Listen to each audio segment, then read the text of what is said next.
Yes. Hey, everybody. Well, good morning to you. Thank you so very much for being here today. I cannot see myself, which is interesting. And oh, there we go. Okay, there I am. So now I can see myself.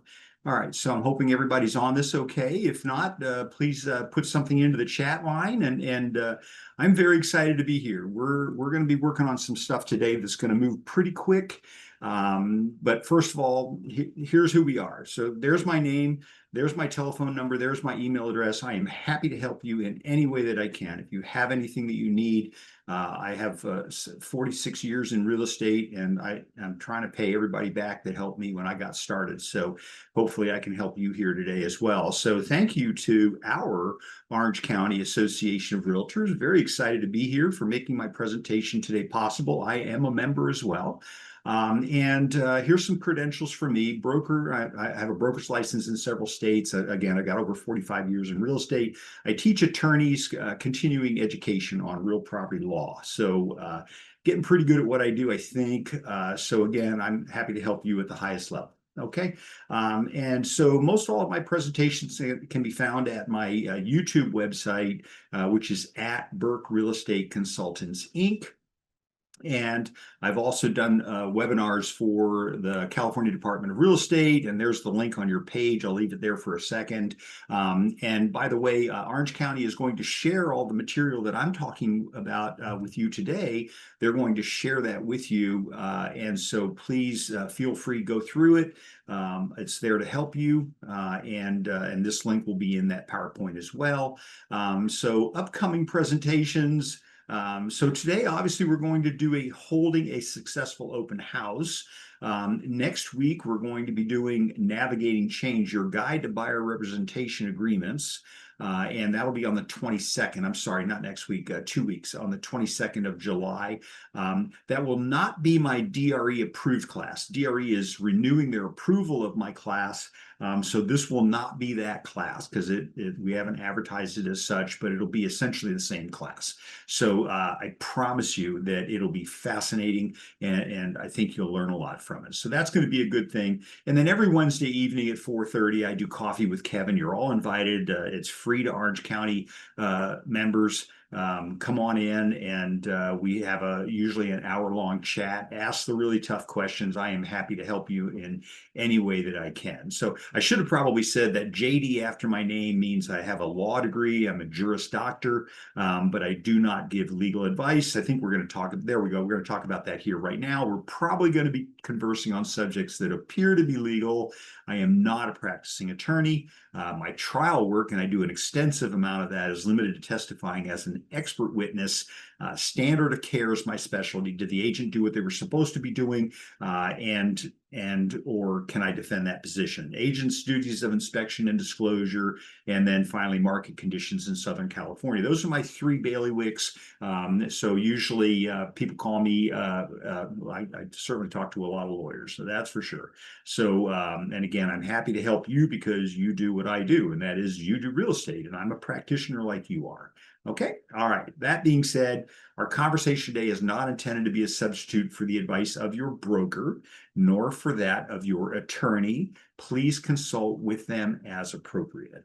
Okay. Our webinars are intended to be interactive. And so listen, I really want to hear from you. And I know that OCAR has set up you can do a Q&A, you can do a chat, whichever, I'm just hoping whichever one it is you do, it shows up on the screen. But please ask questions because a lot of times people say, well, I don't want to ask any question. It was a stupid question. Listen, there's no such thing as a stupid question. As you saw a few minutes ago, I taught in 3 colleges simultaneously for 15 years. And my experience was most of the questions that got asked were questions that everybody had the same question. So please feel free to ask questions. If you don't, here's what happens. I accelerate. So I'll start going faster and faster. So, you need to slow me down. Okay. So please utilize, I put it in here, the Q&A button to ask questions or offer input. And I do look forward to hearing from you. Sincerely, I do look forward to hearing from you. Okay, so thank you for joining us for our discussion of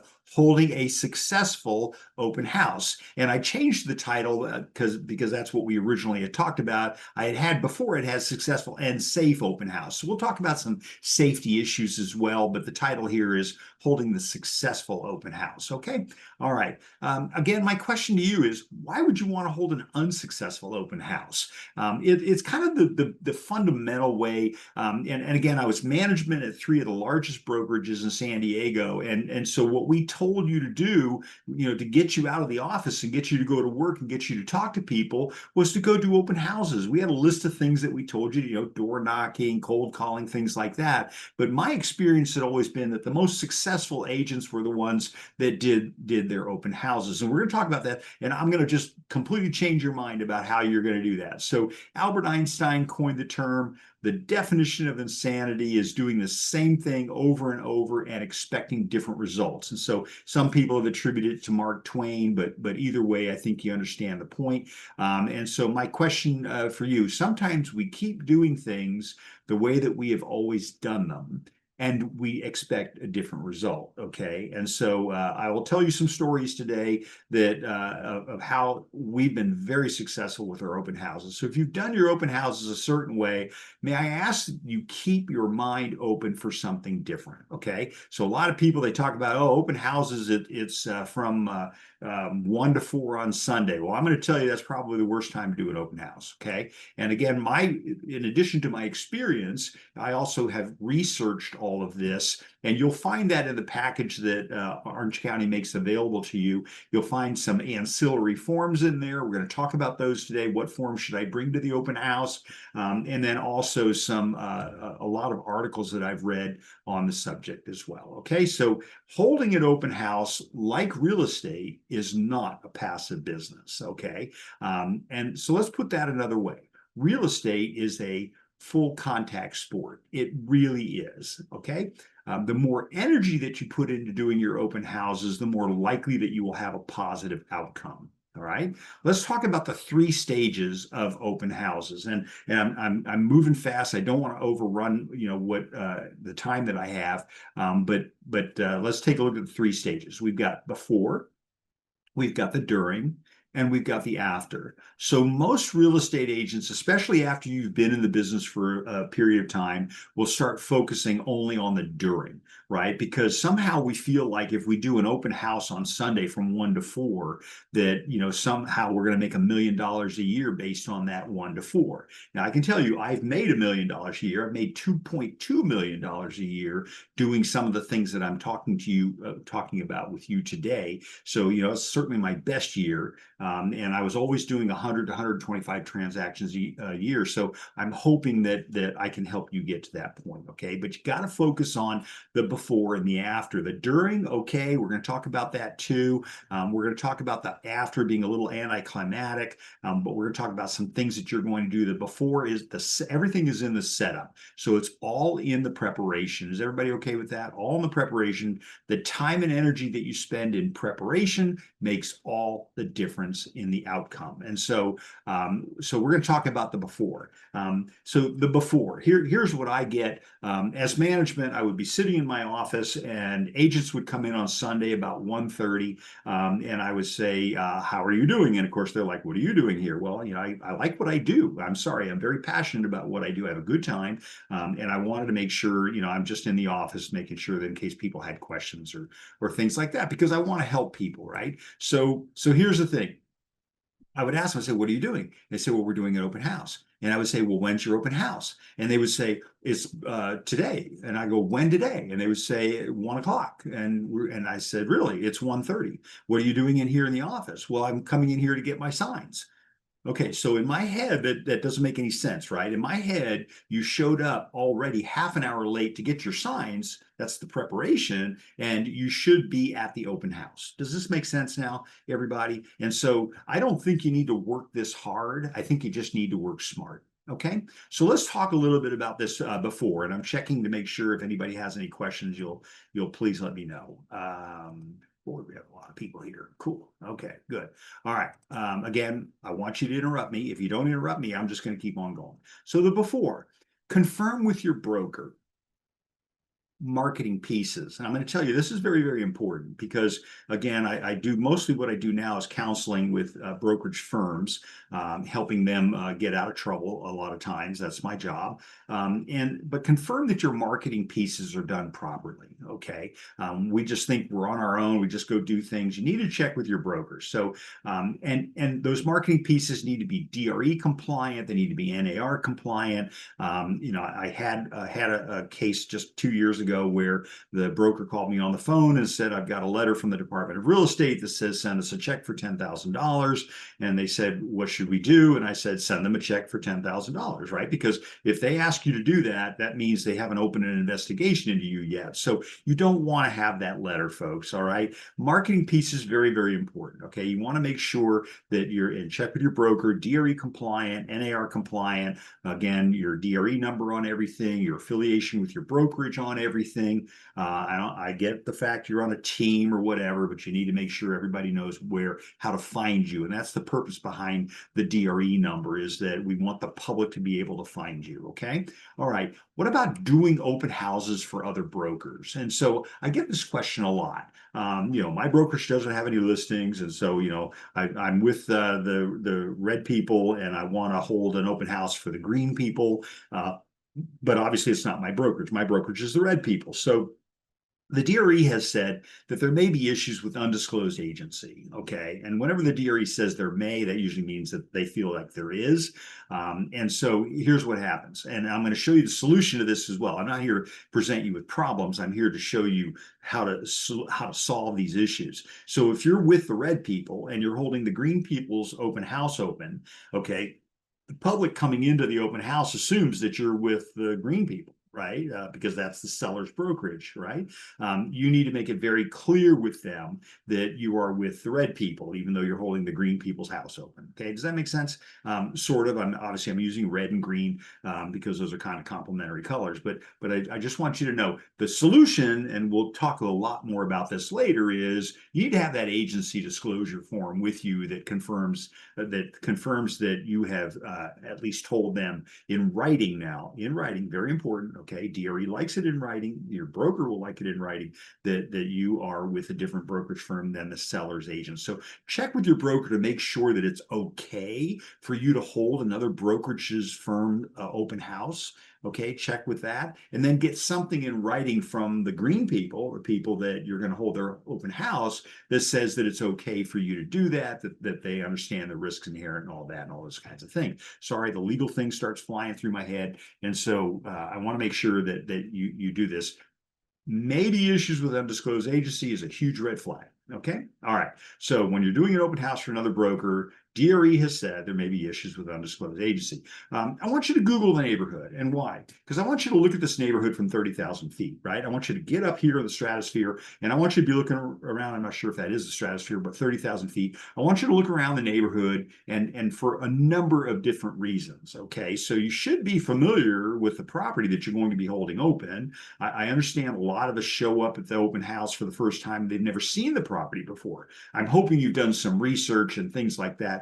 But your job at the open house is not necessarily to give out information. It's really to get information. And I'm going to talk to you about the fact that, I rarely ever have business cards that I give to people. I always ask them for their card first before they ask me for a card. I usually ask them a card, and then they'll usually give that card to me. And then if I have a card, I'll give them my card. But the point is, I need their information. And so you want to be interested rather than interesting. Does that make sense? Okay, so Google the neighborhood, check it out visually. So you're going to look up top, see where the traffic pattern is, exit points. I've been through enough fires in Southern California that I know I'd like to know how to get out of there quickly if I have to. There can be a lot of reasons for that.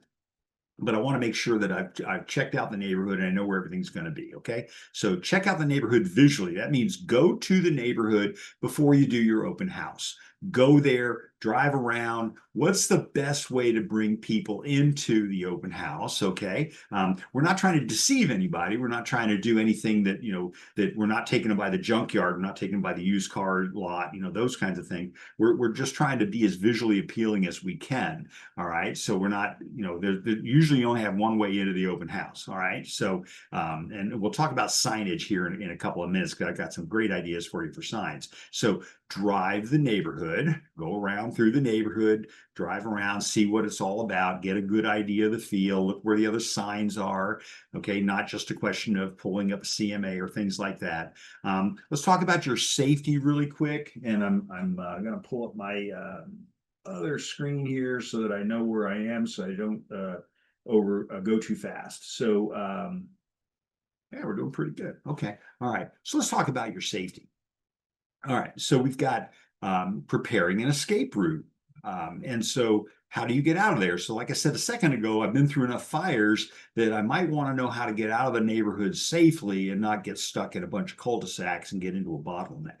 Okay, all right, so prepare your escape route, all right, from the house. All right, so a lot of times you're going to have to escape the neighborhood, but you got to start with from the house. Okay, and I'm a strong believer in if something's happening inside the house that's dangerous for you, that you don't need to stay there. Right? I mean, you need to get out of the house. Okay, so that's going to be, how do I get out of this house? When you're holding some of our homes are huge, right? Do I have an exit strategy on each of the homes that I'm holding open? Clearly, you can't have figured that out unless you've been to the house before you did the open house. Okay, all right, so from the neighborhood, again, there's my fires, there's things that are going wrong. I want to be able to get out of the house. I want to get out of the neighborhood and get to safety. Okay, so without belaboring this point too much, I think you can understand the drift of what I'm talking about. Did you notify someone that you're going to be at the open house, or is it just you're just the lone wolf who's just going to go out there and show up and put a sign in the yard? Most people, that's all they do. They put a sign in the yard. It's like, well, you need to let somebody know you're going to be there. It's always best, and we'll talk about this, about holding open houses with other people present at the house. But if you're doing this on your own, I think either way, whether you're doing it on your own or whether you're doing it with somebody else, did you notify somebody that you're going to be at the open house? Okay. How about the neighbors? We'll talk about walking the neighborhood here in a minute and knocking on doors and doing things like that, and notifying the neighbors about your open house. Okay. How about your office? Did you let your office know that you're doing an open house today? Listen, I don't know, as a broker, people would tell me I'm going to be doing an open house today. I go, thank God, this is great. You're going to actually be working. This is wonderful. Okay, so let somebody in your office know that you're holding a house open. Did you prearrange a calling time? Hourly, usually, right? That if you don't communicate at a predetermined time, and this is not they call you, this is you call them, right? Okay, so they will contact the authorities if you don't reach out to them. Okay, all right, so and then make sure you set a little timer on your phone or whatever so that you do reach out to them. Otherwise, they at that point, if you haven't called them, then they should call you. And if they don't get through to you, or there's some kind of a code that you've generated with them to trigger that you're in trouble for something with something, then they would know to contact the authorities. Okay, so preparation. We're still in the before part of things here. Get a walk list. So now we're really going to get into how do I make money at my open house. Okay, so get we call it a walk list. I try to be ADA compliant. Get a list. Your MLS tax database is a really good one, a really good resource for getting that list. But get the list, and then you can also contact your friendly neighborhood title rep. They'll give you a list as well. And then ask them to make it Excel friendly. And the reason behind this is you want to carry it on a spreadsheet. Okay, you want to and actually have the list with you when you're knocking on doors ahead of time. This is one of the biggest things that people miss out on when they're doing an open house. What do we do? At 1 o'clock, we're over there. Well, we already seen probably not 1 o'clock, but we're putting a sign in the yard and we're just expecting people to find us. Now, I get that can work, right? But I like to kind of load it up really good so that I've increased my chances of making sure it does work. Okay, so I'm going to get my list together, and I'm going to do this in advance of the open house. And so one of the things that we do is, like I said a second ago, we show up at 1 o'clock, we put our sign in the yard, and we think that that's going to be all we got to do. Well, I think if that's the first thing you've done for this open house, I think you've blown it, right? Because I think you really, all of the money you're going to make off this open house is not in the event itself. It's going to be in the preparation for the event. I did one of these in Poway. I did a first-time homebuyer seminar in Poway, and it was they have this big church that they use, that they rent out and stuff like that. And I rented out this big church, and so I had great plans. I'd gone down to Costco. I'd spent $1,000 on water and all kinds of stuff. And so here I am at my I did great advertising. This marketing was everywhere. I had it in their paper. I had it on the internet. It was actually long ago that enough that there wasn't as much print media was a bigger deal. Now, of course, you all can do social media and really make this get friendly fast, right? So I did all this marketing for this thing. And when it came to the day of the event, I had one person show up, right? But I sold 6 houses off of that first-time homebuyer seminar. People were calling me up, please don't start without me. We're almost there, and then never show up, right? But people would keep contact. I'm sorry I missed your new first-time homebuyer seminar. I had some questions for you. And so remember your goal. Remember that full contact sport. You're in business to talk to people. Okay, if you're really really shy and you don't like to talk about things, then I'll get that out of you, right? We're going to get rid of that. And so my business partner for 15 years, she had voted the quietest girl in her high school. She hadn't said a word, 4 words in 4 years. That was all she had done. And within a year and a half of working with me, you couldn't make her be quiet, but she was selling a lot of houses. Okay, so it's a communication business. That's what we're in. So get your Excel. So anyway, on that first-time homebuyer seminar, again, I sold 6 houses off of that. I think that's a pretty good return on my investment. And that was back when I was spending money on print media. I was sending things around the neighborhood, all kinds of stuff, because I wanted to get people to come into that thing. And I think Orange County actually has a thing on doing first-time homebuyer seminars. And if you're thinking of doing it and you want to reach out to me, let me know, and I can give you some really good pointers on that. So you got your list. You're gonna make it Excel friendly. Why? Because I want you to be able to take it seriously. Okay, so I'm assuming you're doing your open house in a neighborhood where you want to do business or you want to become known. So I'm known as the mayor of Del Mar, right? Because I live in Del Mar. I do all my business out of Del Mar. I sell all over the state, but Del Mar is my home platform for all this stuff. And so I have a spreadsheet. I've got everybody who lives everywhere in Del Mar, 4.5 square miles of people, and I've got them all on my spreadsheet. And every time I learn something new about them, I will update my spreadsheet. I have little columns for filling in, things like that. I was working with a guy who was doing 822 transactions a year. And I remember sitting watching him. He was calling people on the phone, and he had his computer was projected up to the big computer on the wall. And it was just me and him in the office. And he's pulling up his Gmail account, his contacts, right, in Gmail, and he had used the note section to write down notes on these people. I mean, again, I don't care what you use as long as you're keeping notes, but he had it in there. The kid's birthday is this day. Hey, I'm so sorry I missed their birthday. I know it was just a couple days ago. He was good, right? So he was good with people, but his whole excuse me, his whole contact management platform was Google Contacts, which I don't know. I think there's a lot of really good programs out there, but that's what he was using.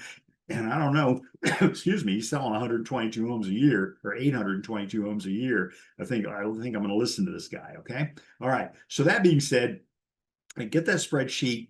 Take it with you. You're going to put it on a clipboard. And people say, what kind of a nut would do that? Well, here's what. So you put it on a clipboard. You go down to Costco or whatever, you get $6, you get 5 clipboards, something like that. I don't know what it is, but you get your clipboard. Why? Because you don't necessarily want everybody to know, you're soliciting for business. And by the way, we'll talk about the do not call list a little bit later, but I'm going to tell you, the do not knock list, there isn't one, right? I mean, some neighborhoods will have, no solicitations and things like that.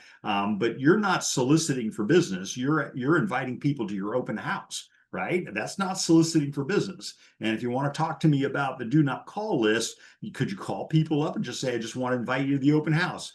Not calling them to solicit a listing. You don't want to do that. But you can call people on the phone and say, hey, you know what? I'm going to have an open house this weekend. Would love to have you be there. I had a gal working in our office who had a tremendous outcome from her open houses. She would go knocking door to door, and she had a little postcard. Here's the open house we're going to be doing this weekend, and she would staple a piece of chocolate like a Hershey's Kiss or something. I don't know how she did it, but that was her whole way. Whenever she'd pull up to the door, she would knock on the door, ring the doorbell, whatever. They would answer the door. She would hand that to them right away. And of course, what's the first thing they do? They start eating all the kisses, right? And so she would say, I just want to let you know I'm inviting you to the open house. I'm going to have this on Saturday. I'm going to have this on Sunday, right? So not the morning of necessarily. She might go back and do that again to see if she could get lucky meeting with people and stuff. But again, she knew everything about the neighborhood on her clipboard. And when she learns new things, like, the little youngster runs out the front door and mom calls, hey, Johnny,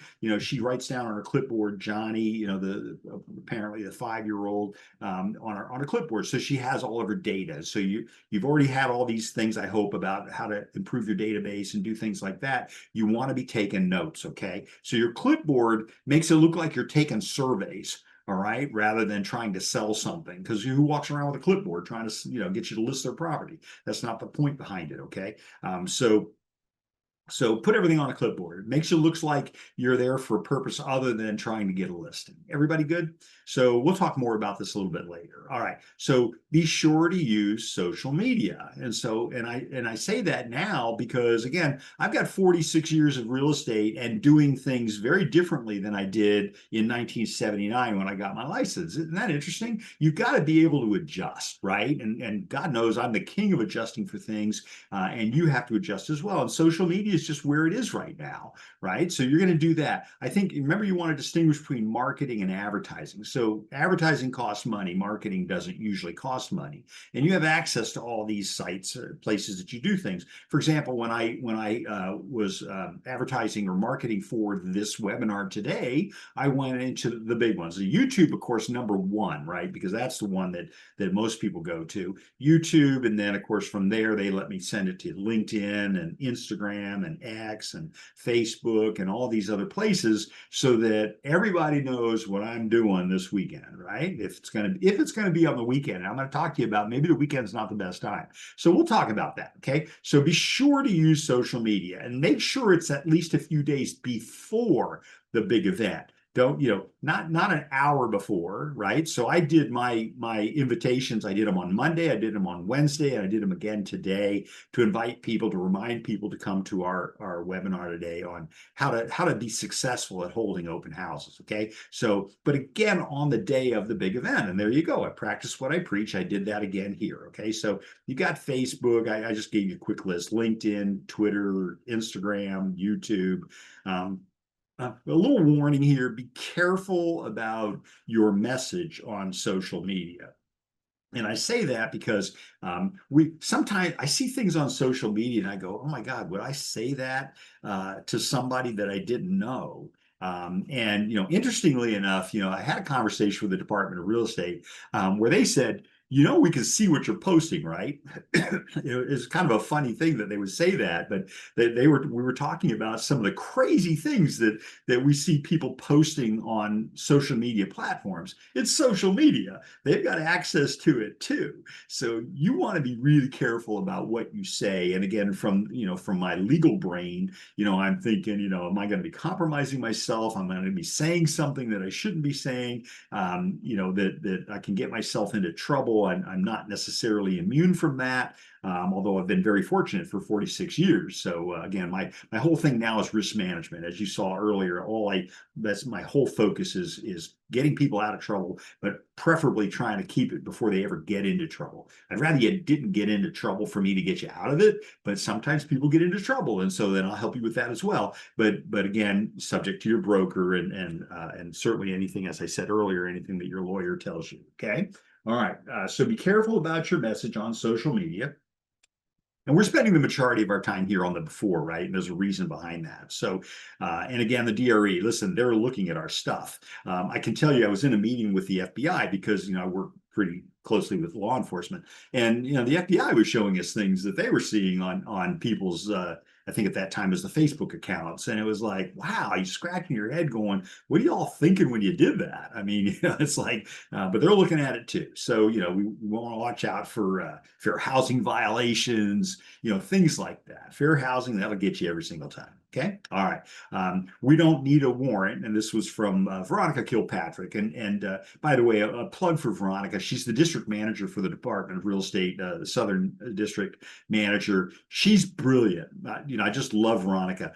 In fact, OCAR did an interview with her. And if you haven't seen it, you should go look at that interview because she sits right there and she tells you this is what we're looking for, right? And their job is that they're trying to keep everybody safe, right? I remember talking with Wayne Bell, who was a commissioner a couple of years ago now, and I said, I'm the chair of CAR's Realtor Risk Management and Consumer Protection. And I said, see, we're in the same business because it's and consumer protection. And he agrees with me. He says, yeah, I get it. I mean, we're trying to help the public. We're trying to keep them safe. We want to make sure that, nobody's getting into any hot water. And certainly we want to be careful about compromising ourselves.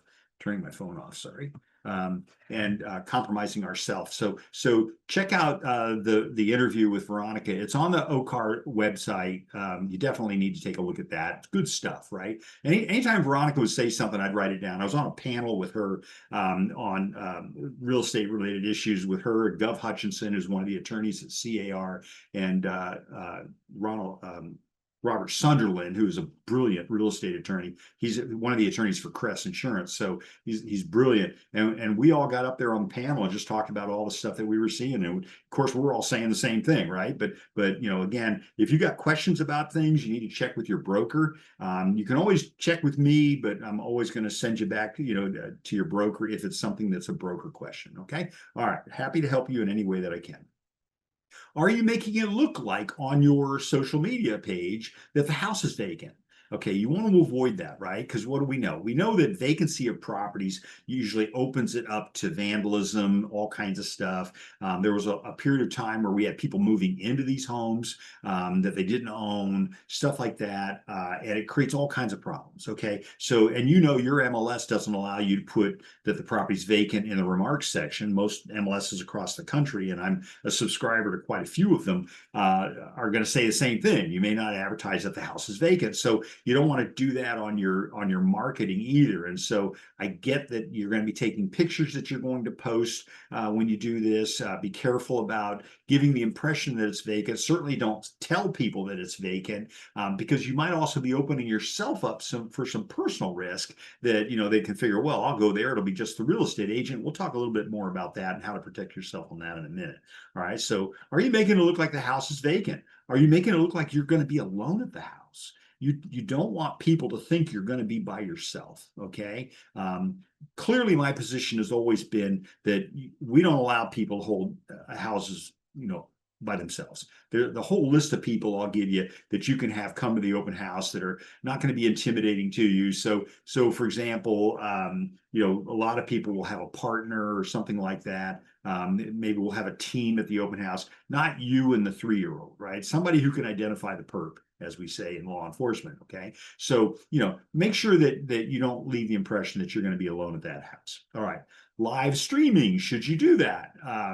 Do you have written permission? Okay, so I'm going to tell you your listing agreement doesn't necessarily say that you can. I would get a separate writing from the owner that, and again, the owner, whether it's your listing or not, something in writing that says that you have their written permission to live stream or to do things at the house. Okay. And so, it's just kind of interesting.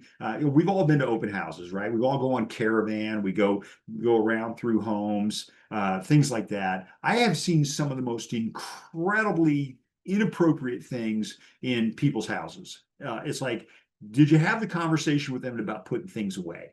I mean, sometimes photographs that I don't think should have been out, weapons, and I'm talking about some serious weapons, money clips, things like that. So, is that going to show up on your social media? All right, we'll talk a little bit about that in just a second. So from the seller's agent, if it's not your company's listing, okay? All right. Put it in the MLS as an open house. All right. We're blasting this thing all over the place. We're taking it's a serious effort. It's not just about putting a sign in the yard. So put it in the MLS as an open house.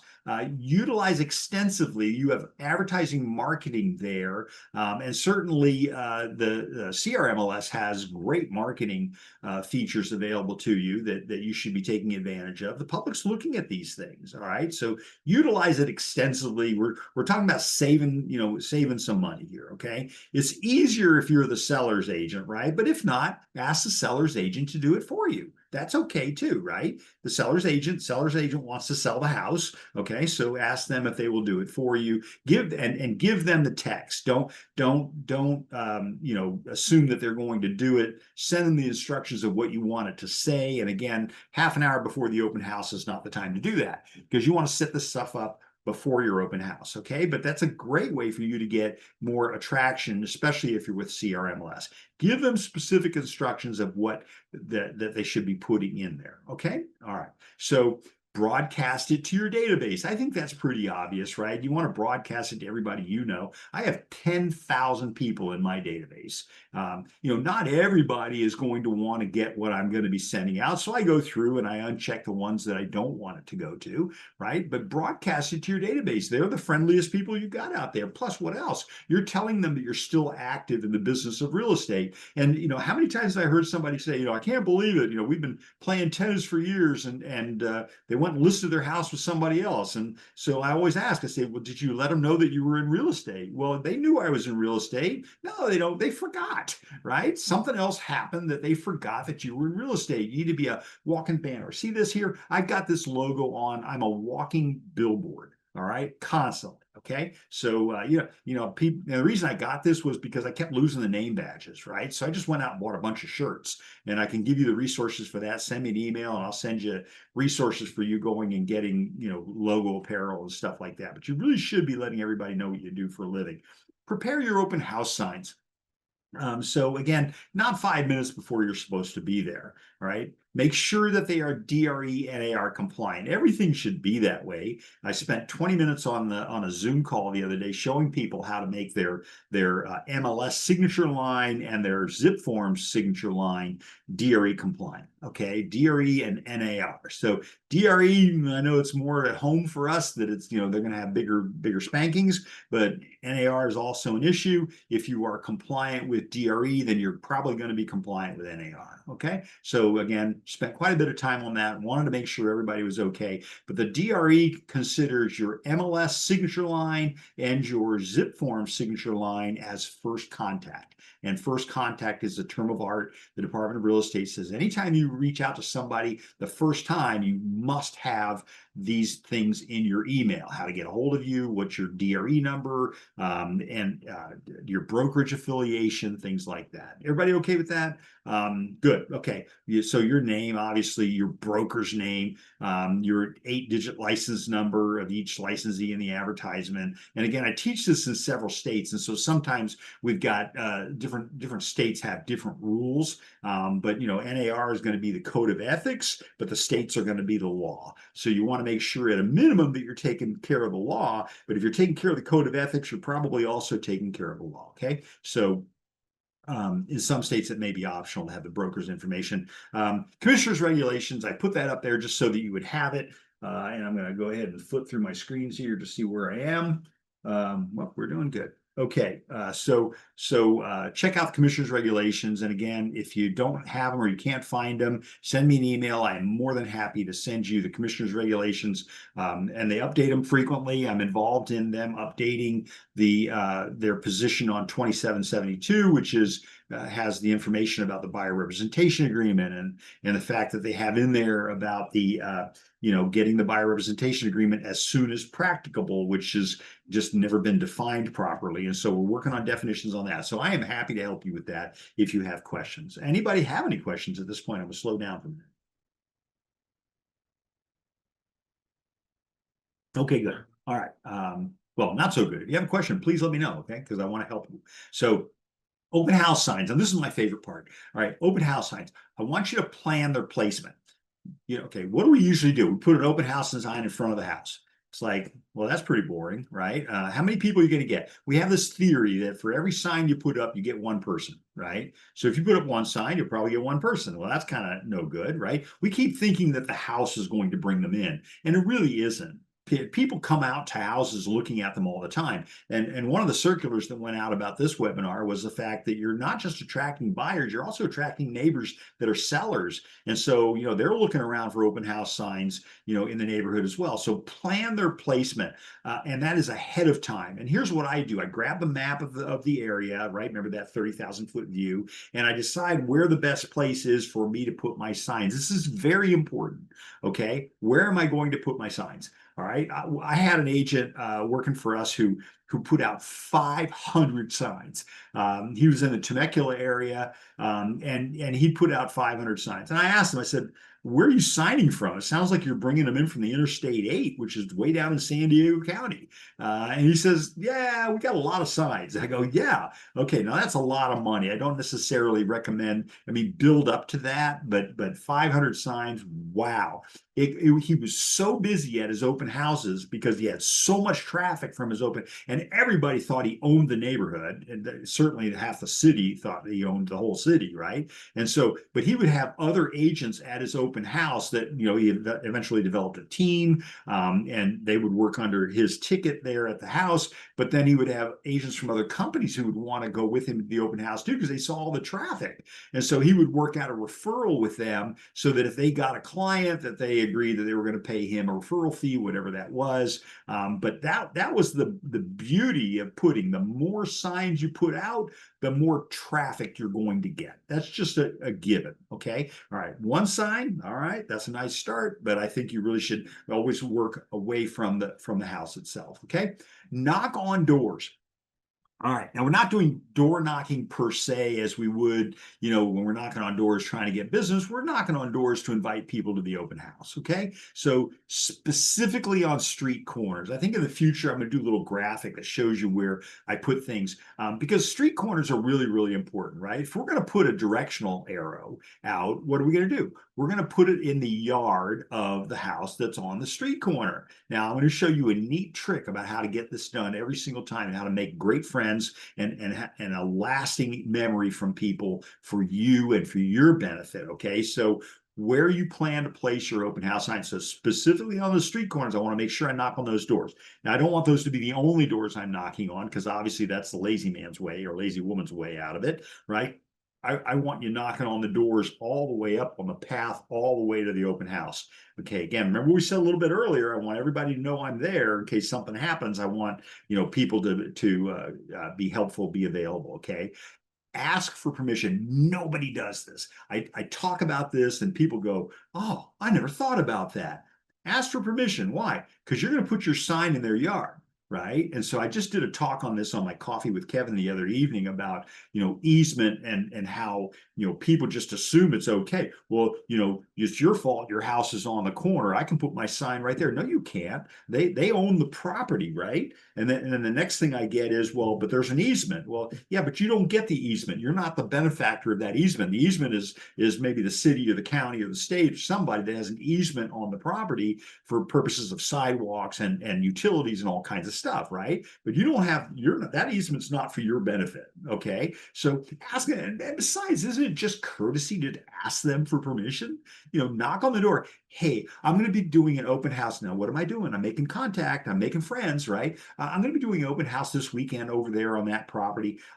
And I was wondering, would it be okay with you if I put my sign in my directional arrow in the yard? And again, as I've said here, you're probably the only person that's ever asked, right? I've had people so many times tell me, that, "Wow, nobody ever asked me." Sure, go ahead. You're almost guaranteed to get your sign in that person's yard, and you've made a lasting impression, and you give them a business card. And I'm going to talk to you about the after, how you're going to seal the deal with these people, how you're going to make them bird dogs. You want them to be a bird dog. You want them to be telling you what's going on in the neighborhood. Okay.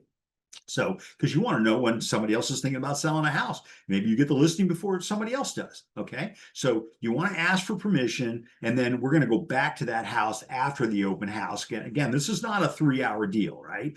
This is something you're going to spend some time on. That'll be in the after. We'll talk about that a little bit later on in our webinar today. So again, I promise you, I'm not here to waste your time. I want to make sure you're getting benefit out of this. So ask for permission, and they're probably going to remember you forever. Why? Because nobody else has ever asked them for permission. Okay.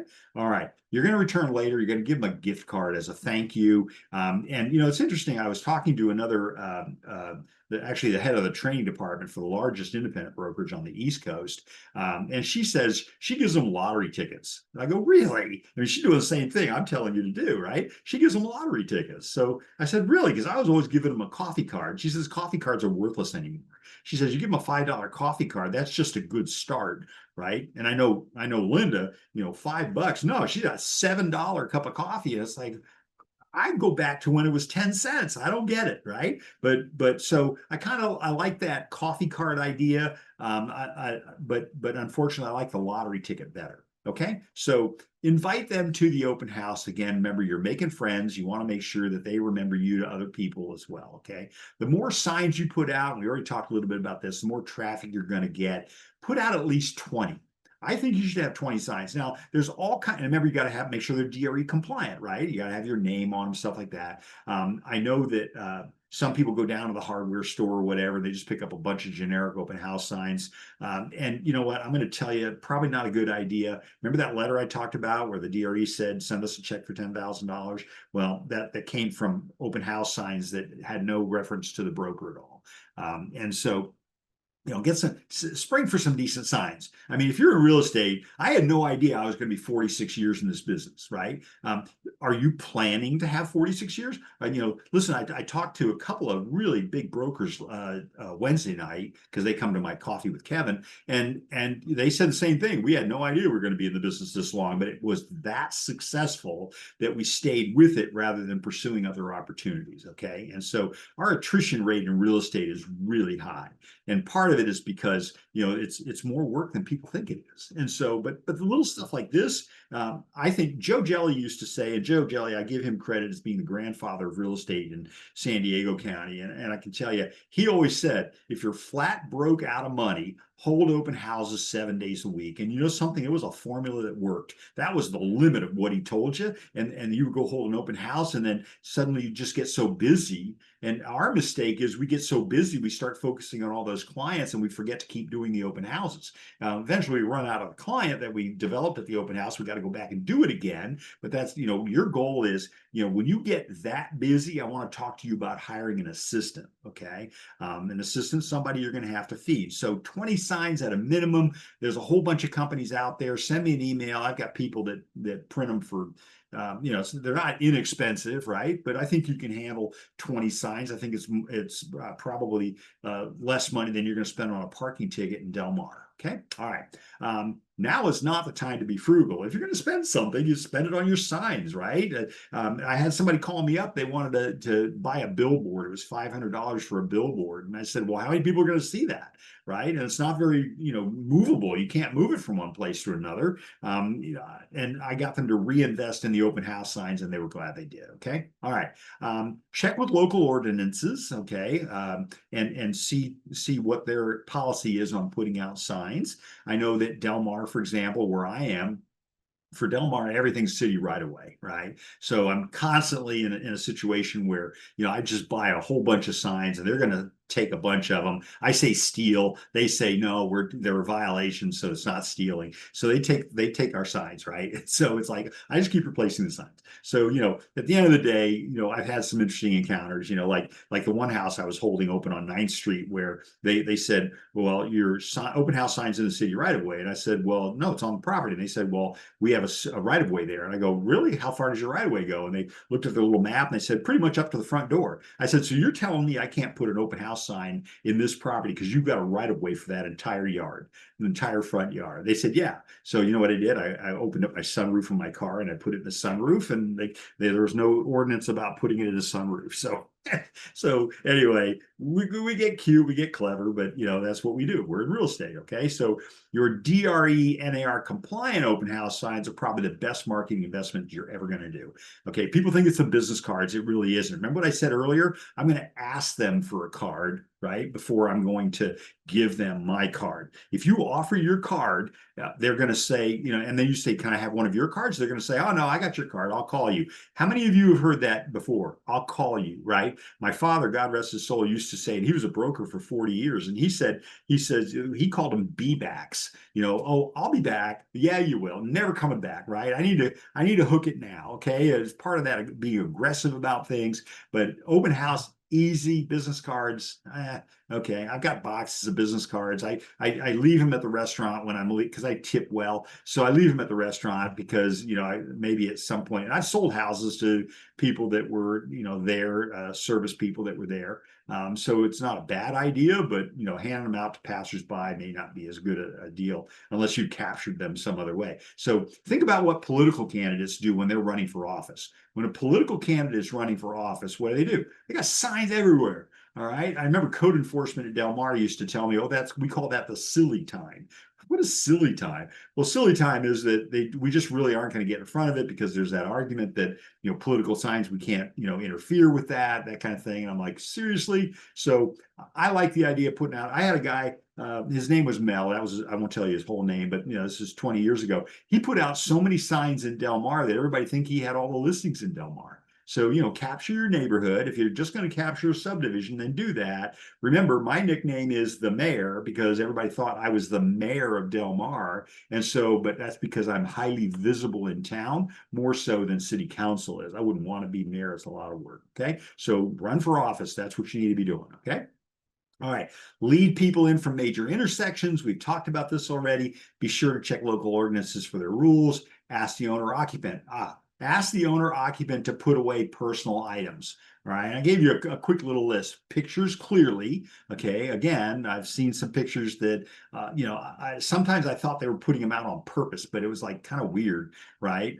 Credit reports. Okay, certainly anything that is going to identify them that could be an identity theft issue, right? Identity information. Okay, so the bad guys come in and they're taking pictures, and guys and gals come in and taking pictures of things, and then they've got everything they need. The credit report's right on the desk, right? Declutter.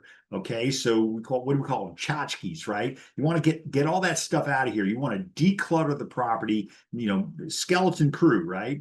A house that has furniture in it is easier to sell than one that's completely vacant anyway. But you don't want it to have all kind of people are tripping over. I've held open houses where literally there was a path in between the boxes and the furniture, and that was just that was a lot of work.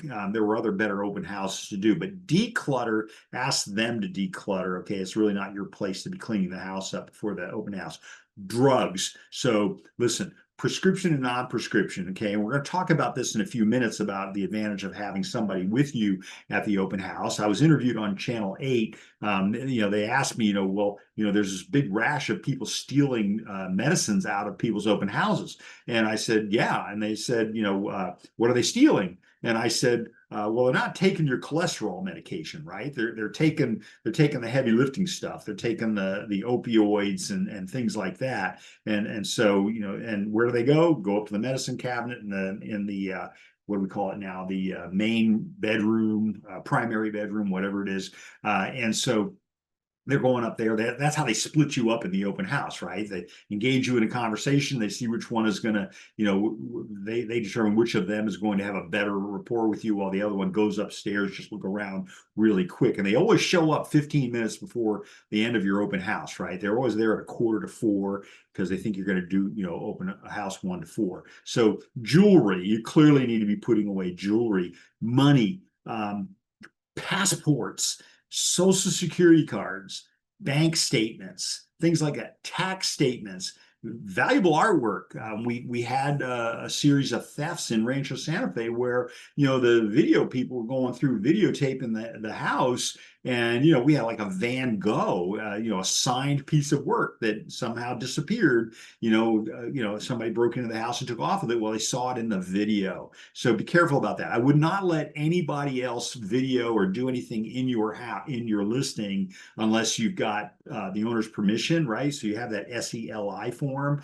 So watch out for that, because they like to take pictures of stuff, and you want to be careful. Some of these, our cameras nowadays are amazingly intelligent. They come up with some really interesting stuff. So valuable artwork, you know, absolutely you want to cover that up, or do something with it. Weapons, you definitely don't want weapons to disappear, because then you're going to definitely have law enforcement there. Firearms, so some weapons could be knives, things like firearms, clearly.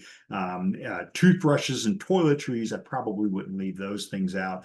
Ask the owner occupant. Now, this is always, I always say this, and then people go, well, really? Oh, I had never thought about that. Listen, ask the owner occupant to leave. Okay. Let me catch up over here. Ask the owner occupant to leave during the open house. Okay. I know people, you know, you only need to have it one time where you got the owner there, you got the occupant there. I had an open house I was doing, the tenant hung around, and the tenant, you know, people come into the open house and the tenant's telling them everything that's wrong with the house. Why? Because the tenant didn't want to leave, right? And so, oh yeah, we didn't put carpet down in here because we like the freedom of the, you know, this and that. We don't like carpet. There's this crack running down the slab, right? And so it was a little crack. I mean, I ended up buying the house, right? Because it was like, it was nothing. It was an epoxy fill is what it took to fix it. But they made sure they pointed out to everybody that came into that open house that, well, look at this crack. We think the building's moving to the south 8 inches a year, you know, and the building was built in 1960, and that's the limit of the crack. So probably wouldn't have people around. Sellers always think that they know the property so well they can tell the buyer or the potential buyer all of the salient features of the property that would make it sell faster, because they're as anxious as you are to sell the house. Well, sometimes they get in the way. Everybody agree with me on that? Sometimes they just get in the way. Okay, do a quick videotape of the property. Why? Because I want to go through the property and make sure that everything is the way, you know, I've got a tape of the before, in case somebody comes back later on and says, wait a minute, you know, we have this out, we have this out. And so, you know, I had it happen. It's been about 25 years now, but I've had it happen where, you know, the tenant of the property called me on the phone and they said, you know, your agent was holding our house open and someone stole our Rolex.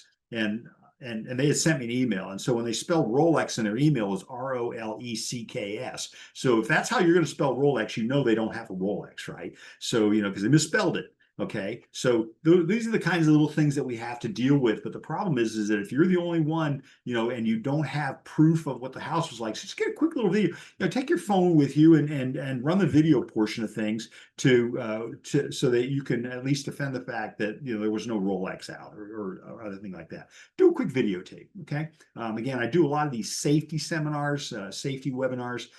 So the videotape is almost the first thing. And now there's a law in California that says that when you rent a property to somebody, you've got to videotape the property. At least we do as real estate agents, got to videotape the property before we rent it to them, right? So inside and out, by the way. Okay. All right. For your own defense, in case something is later claimed to be missing. And so this is my whole conversation about the before. Okay. And this is the most important part of your open house. I'm gonna take a pause here for a second. Does anybody have any questions, anything that they want to address on the before part of things? No, you're a docile crowd. Okay. Again, if you come to my coffee with Kevin on Wednesday night, trust me, it gets very animated. People, you know, we're live on camera, everybody's talking. It's really great stuff. Lots Kevin, of, all the questions are in the chat for you. oh, they're in the chat. I see nothing in the chat. Uh, Great. Anytime you can check and answer. Okay. Questions in the chat for you. I don't see any questions in the chat. Did I miss any questions? And I'm looking also, I don't see Q&A. I'm just concerned that I'm missing something. I don't see any questions in the chat. There's a few in there under my chats. You're not seeing anything? Okay, so I click, oh, goodness. I can read them off to you if that Okay. helps. No, I got them. Thank you, Okay. Elsie. Wonderful. Thank you so much. Okay, and today's class is recording. Thank you for that. And apparently I'm talking to fireflies. So good morning. And we're going to post it on YouTube. Folks, you need to be going to YouTube. It's like the #1 thing. And Sangeetha, good morning. Good morning, everyone. Elsie sending some very nice messages out to everybody. We have antitrust avoidance policy. Listen, I'm the king of antitrust. So, in fact, I had an attorney who litigated antitrust all the time. Not for us. It was on our professional side of things. So, upcoming classes. I have chat only open. Good. Chung Hao, I see you've sent me your website. Is there a question associated with that? If I don't see the question yet. Maybe I haven't gotten to it yet, but if you want to send me an email, that'd be great. But if you have a question, please put it in here because I want to help you with that, okay? And then there, Elsie says, please put it in here. Okay, good. Elsie, you're wonderful.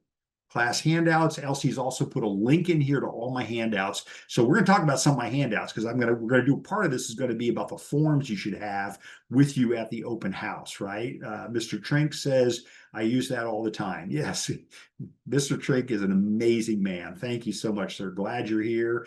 Can you clarify what is a walk list? Okay, so the walk list, again, you're going to get, and thank you, because I didn't say it that way.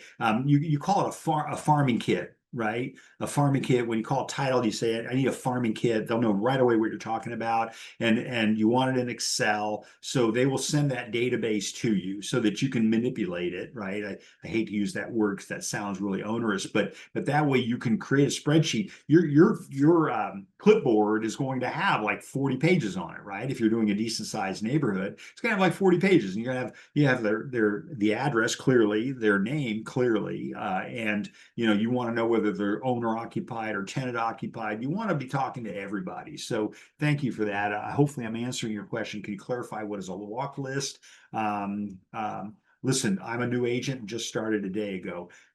God love you. I feel like every day I'm new, right? Because there's so many changes that are going on in our business. I'll let you in a little statistic, everybody. More than half of the licensees in the state of California have had their license less than 5 years. Now that is significant, right? So come to all your classes, come to OCAR, anything you can get your hands on. My first 5 years in real estate, I went to everything, right? Most everything was free. And OCAR does all this stuff for you for free. Most everything is free, right? Take everything you can get your hands on. I was doing nothing. 5 years, I was selling so many houses, I hardly had time, but I never missed the classes, right? And then other agents would say, how are you doing so well? How are you making so much money? And you know what my response was? I thought everybody did this. I really did. I thought everybody was making this much money. I was running, I was like a gerbil in a cage. I was running as fast as I can, right? So, listen, trust me, you got things that you do that we used to tell you as brokerage firm. We would tell you, do these things, right? And that's because, you were sitting around going like, how come I'm not making any money? Well, you need to be doing some of these things. So, that's a great question. Everybody has a first day. I can tell you my first experiences in real estate. I was with a brokerage firm that I could use a little more help, right? And so bottom line is just ask questions, and OCAR has so many great resources for you. You can always call me. Again, I'm not going to step in front of your broker or anything like that. But listen, there's so many great tools that are available to you that don't cost you anything. Okay, so thank you for that question. That's a really good question, Mr. Trink. How should you be dressed when walking the neighborhood? Thank you. That is such a great question. So how should you be dressed? You should be wearing business casual clothing, right? I've seen people doing open houses with surfboard cutoffs and stuff like that. I don't care how cool you think that looks, but at the end of the day, people expect you to be professional, right? You need to wear a tie. I don't know. I wore a tie for 40 years, and then my last couple sessions before I stopped teaching at Miracosta, I just gave up the tie. Okay, and so I wear a tie a lot now, but it's in court. Right. Okay. So, but for you and I, dress nicely. Listen, you need to what's the word for it? Send out a positive image that you're a professional person. You don't need to have the Ferrari. You don't need to have the Rolls Royce, right? You just got to be a professional person. And so pretend like you're successful, right? What's the dress for success? Things like that. So that's a great question, Mr. Trink. Thank you very much for that. If it's not the same day or the open house, I still think, every day is a work day in real estate. I just sent around a meme to a bunch of people. I have an Instagram account. I get these really hysterical memes on what it's like to be a real estate agent. You get to set your own hours. They just don't tell you it's all 24 of them. But again, I like what I do. I think anybody that's under our ticket knows that I enjoy my business. I think it's a lot of fun. There's a lot of comedy in real estate. How do you get written permission from the owner occupant if you're holding an open house for another broker? Yeah, that's a good point. So there's a couple of things to keep in mind. So and that's also another brilliant question, right? So we have a KLA form, which is a key safe lockbox addendum that explains to the tenant that we don't have insurance that covers your toys, right? So we're not going to be insured for that. Get a copy of that agreement from the other broker. Of course, you'd like to have your own agreement because that agreement is between the broker and the tenant, and you want something that indemnifies you if you're going to do an open house for another broker.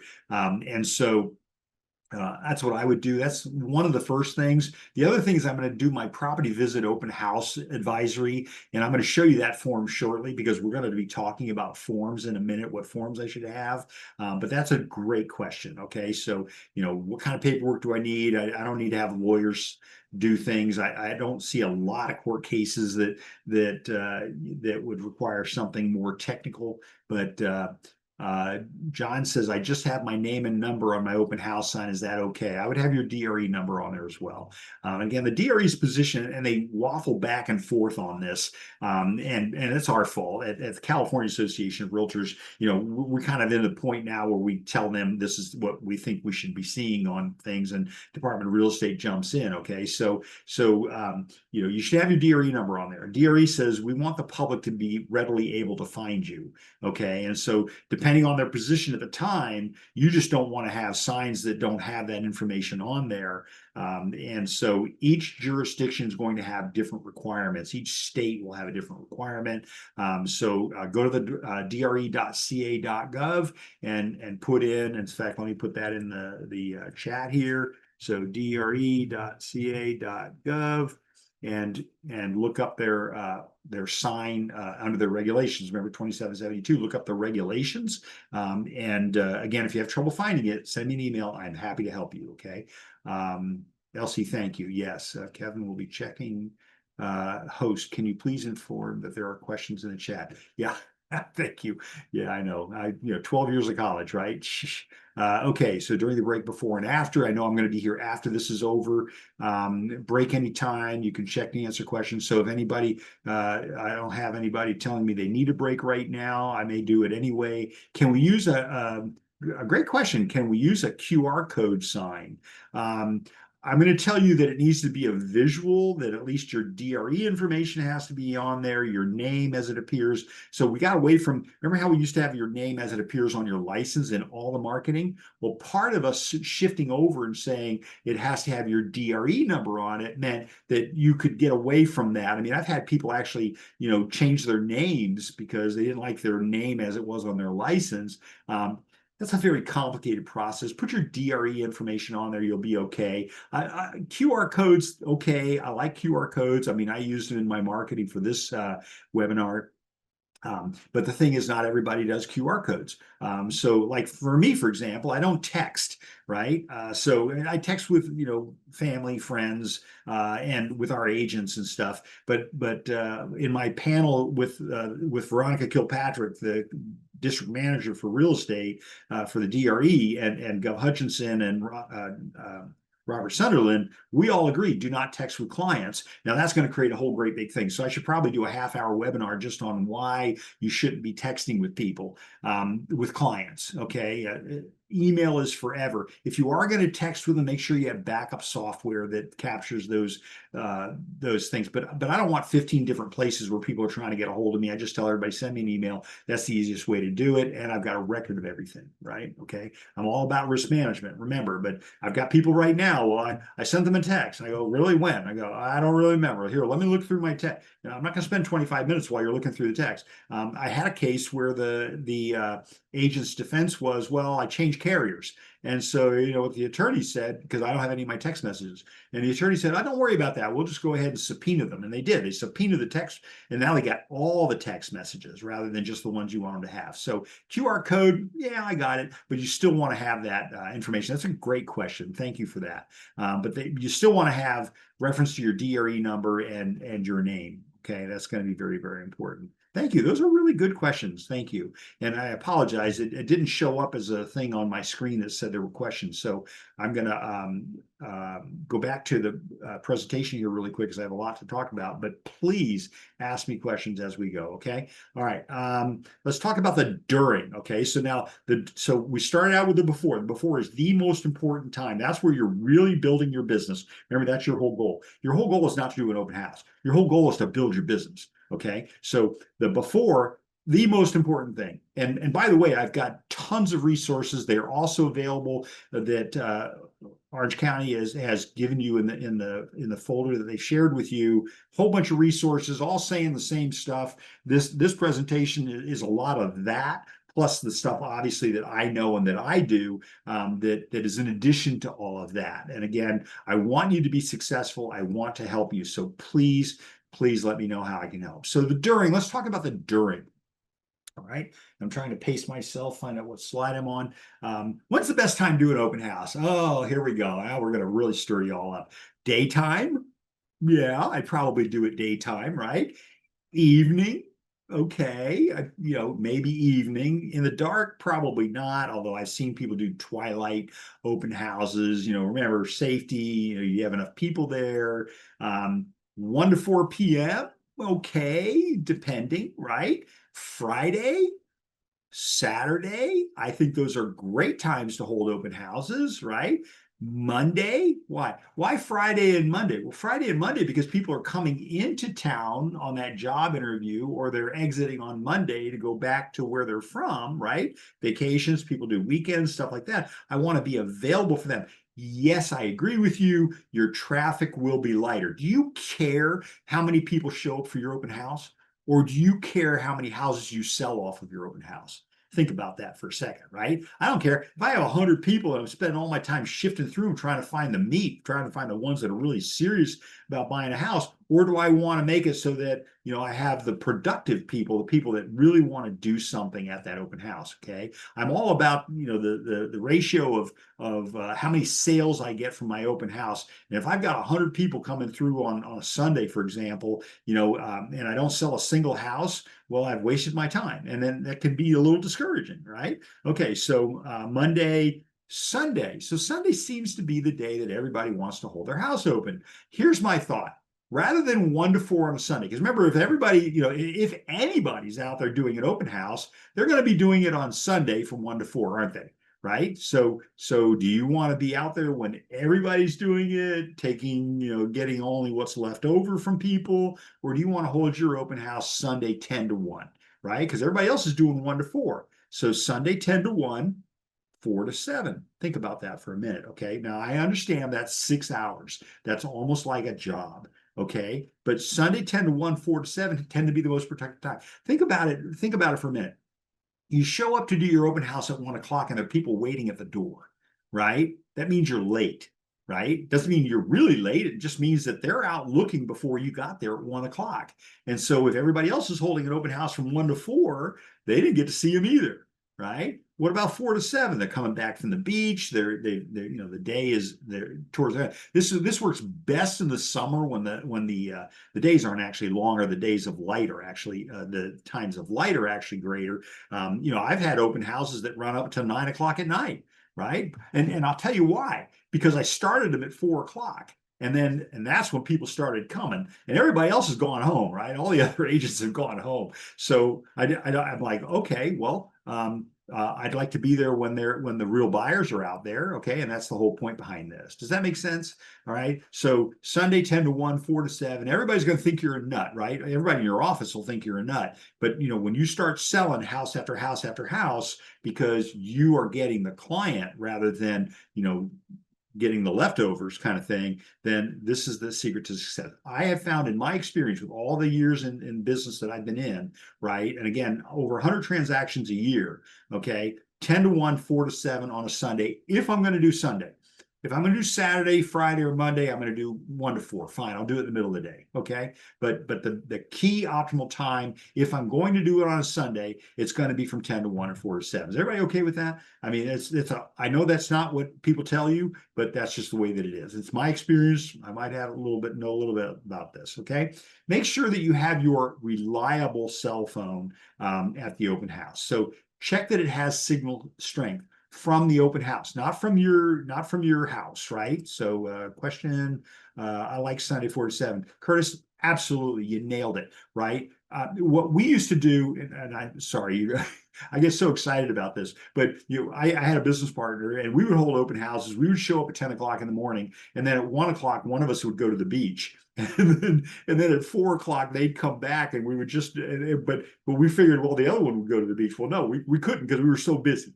Right. So how many times have you held an open house and you're trying to put all your stuff away, at a 3:45 because you're not getting a lot of traffic. And then all of a sudden they start coming into the door. Now, listen, laugh with me, folks, but think about it for a minute. You're holding an open house. When are they showing up? They're showing up at a 3:45. Most real estate agents are putting the signs away, turning all the lights off. Oh God, I want to close this up before, because 4 o'clock's official closing time. And they want to make sure that nobody comes in and interrupts, they want to get out of there at 4 o'clock. It's like, stop scheduling things for 4 o'clock and plan on staying after 4. Curtis, thank you for your comment. But I'm going to tell you, and we all know, we hold open houses, they start to show up right at 3:45. That's sending you a message that that's when the time is to hold the house open. Not a 3:45 to 4, but a 3:45 to 7, right? You'll get more traffic. Trust me on this. You'll get more traffic. And again, as the periods of light get narrower, you'll bring that back. I think a safe bet. I wouldn't be doing open houses in the dark. You got a lot of issues with those, and that's in my separate. I have a class I do on safety, realtor safety. I was on the NAR's safety task force, so I want to make sure everybody's safe. Okay, so anyway, that's something to keep in mind. But thank you, Curtis. I appreciate you bringing that up. So okay, so make sure you use your reliable cell phone. It has signal strength. At the house, not at your house, but at the house. So you got to go visit the house, folks. Most agents that I know, they show up for an open house, they've never seen it before. And it's like, that's not the time to learn about the house, right? And clearly you didn't do your advance work. Remember, you forgot completely about the before. Listen, if you do the before and then don't show up at the open house, I'm not suggesting, but if you do your before, that's where you're going to make all your money. Right. And the during, just like my open house out in Poway, my first time home buyer seminar, sold 6 houses off of that. And one person showed up and it was a lender. And I ended up with a great relationship. I mean, he ended up doing all my loans for the next 10 years. So, but he clearly wasn't going to buy a house. Make sure your phone is fully charged. I'm on the phone with my sister and we're talking for about 20 minutes and all of a sudden there's silence. And I go, Aaron. And so, she calls me back 2 hours later. My phone died. Whose phone dies in the middle of the day, right? She doesn't charge her phone. She goes 2-3 days at a time without, and she's got one of these tiny little things that you can't even see it. But anyway, make sure your phone is fully charged, okay? When you go to the open house, bring a charging kit. All right, keep it in your possession at all times.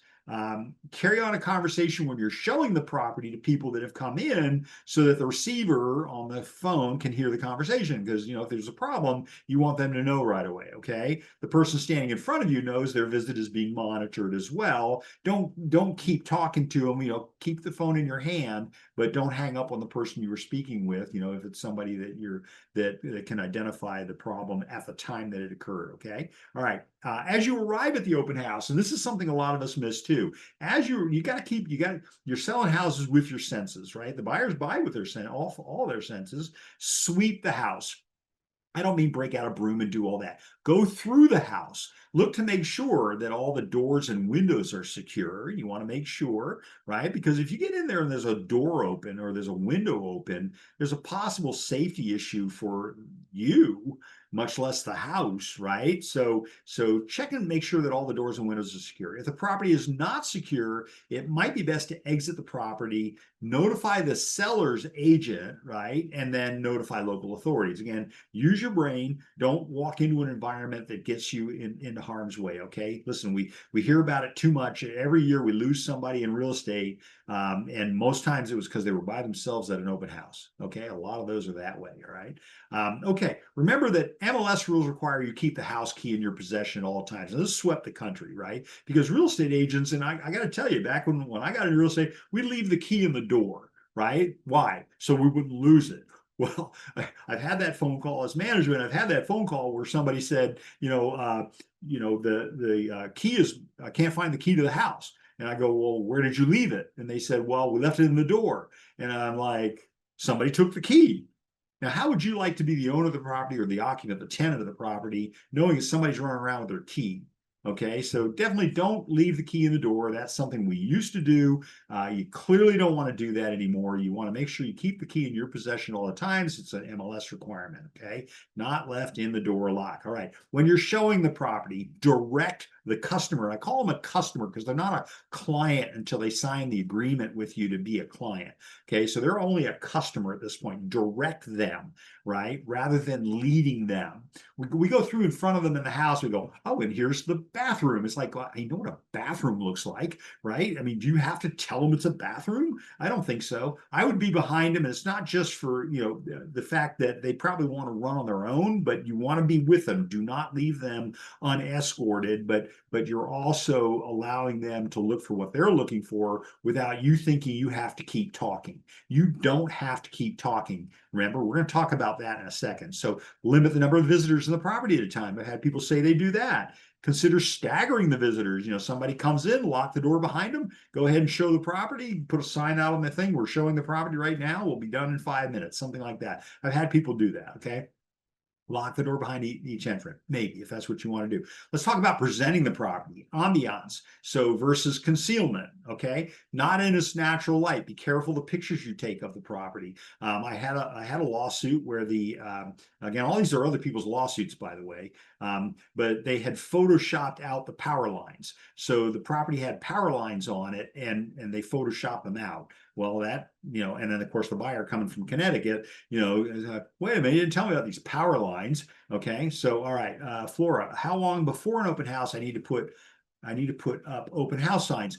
That's a really good question, Flora. Let me tell you why. Okay, so for sure you want to have it up when you're doing your open house. Should you put them up before? I think you should. I've got, an hour, 2 hours, 3 hours. It should take you that long to set up your signs. But I've had people do open houses on Saturday and Sunday. They put their signs up on Saturday and then they leave them up. And then on Sunday, they take them down when they're done with the open house. I don't necessarily encourage that because now you got people driving around the neighborhood trying to find the open house that isn't there. But I think a couple of hours ahead of time to let people know about it. Again, if you're doing it 10 to 1, I think you're going to end up getting traffic. That's the worst thing that can happen to you, right? Is that you'll get a whole bunch of traffic before you were planning to be there at 1 o'clock. So that's such a great question. Okay. So put them up early. Don't wait on that. Okay. Air fresheners.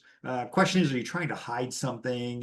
So I've had people say, oh yeah, boy, it's got this musky smell, or they'll say mold. And remember, mold is a 4-letter word. You don't want to use that word. Okay. But it's got this smell about it. Are you trying to hide something by putting air fresheners in there? I mean, I don't know. There are people looking for that smell. But tell people I've got air fresheners here because it's got this odor, something like that. Paint touch-ups, same kind of thing. I've had owners touch up paint on ceiling, where the water leak was, or the leak was. We never say water, but where the leak was. And of course, later on, you end up in trouble because the owner concealed it. Okay, so let's talk about refreshments. One of my favorite subjects. Okay, so let's talk. This is always going to this stirs everybody up. Okay, so let's talk about if anything, water may be a good idea. Okay. does less damage if it's spilled, if anything happens with it.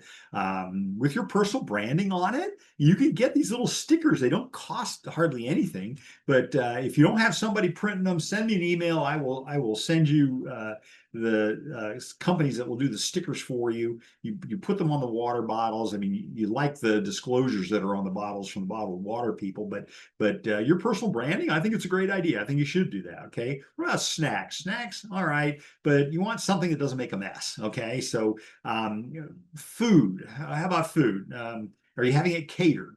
I like catered food. Okay, I think that's going to be. And if you've, we used to have it in our business when we went on caravans to look at each other's properties. We used to have an R field, which meant there were refreshments at the property. Kind of like we always looked for R, right? Because we were always starving realtors. We were always looking for something that had some food at it. Do you need to have it catered? I don't know if you need to, right? But if you're going to have it catered, don't just have it catered. Make sure you're broadcasting to everybody a week ahead of time that you're having it catered. Okay, and maybe even who you're having it catered by. I can tell you some of the big houses, the really expensive houses, these people want everybody to know we've got, you know, the taco shop or whatever going to be there. Cappuccino in the Park, for example, has a great big motorhome they bring out, and they pour fresh cappuccinos right there at the house. And the agent pays for that, and everybody gets free coffee. Okay, your food can be messy and quite unexpected. Okay, so how about a to-go bag? So some people will create a to-go bag rather than having them walk through the house with food.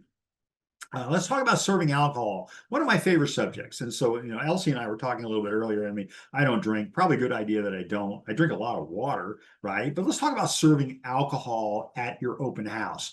Always, always, always, please check with your broker first. Okay.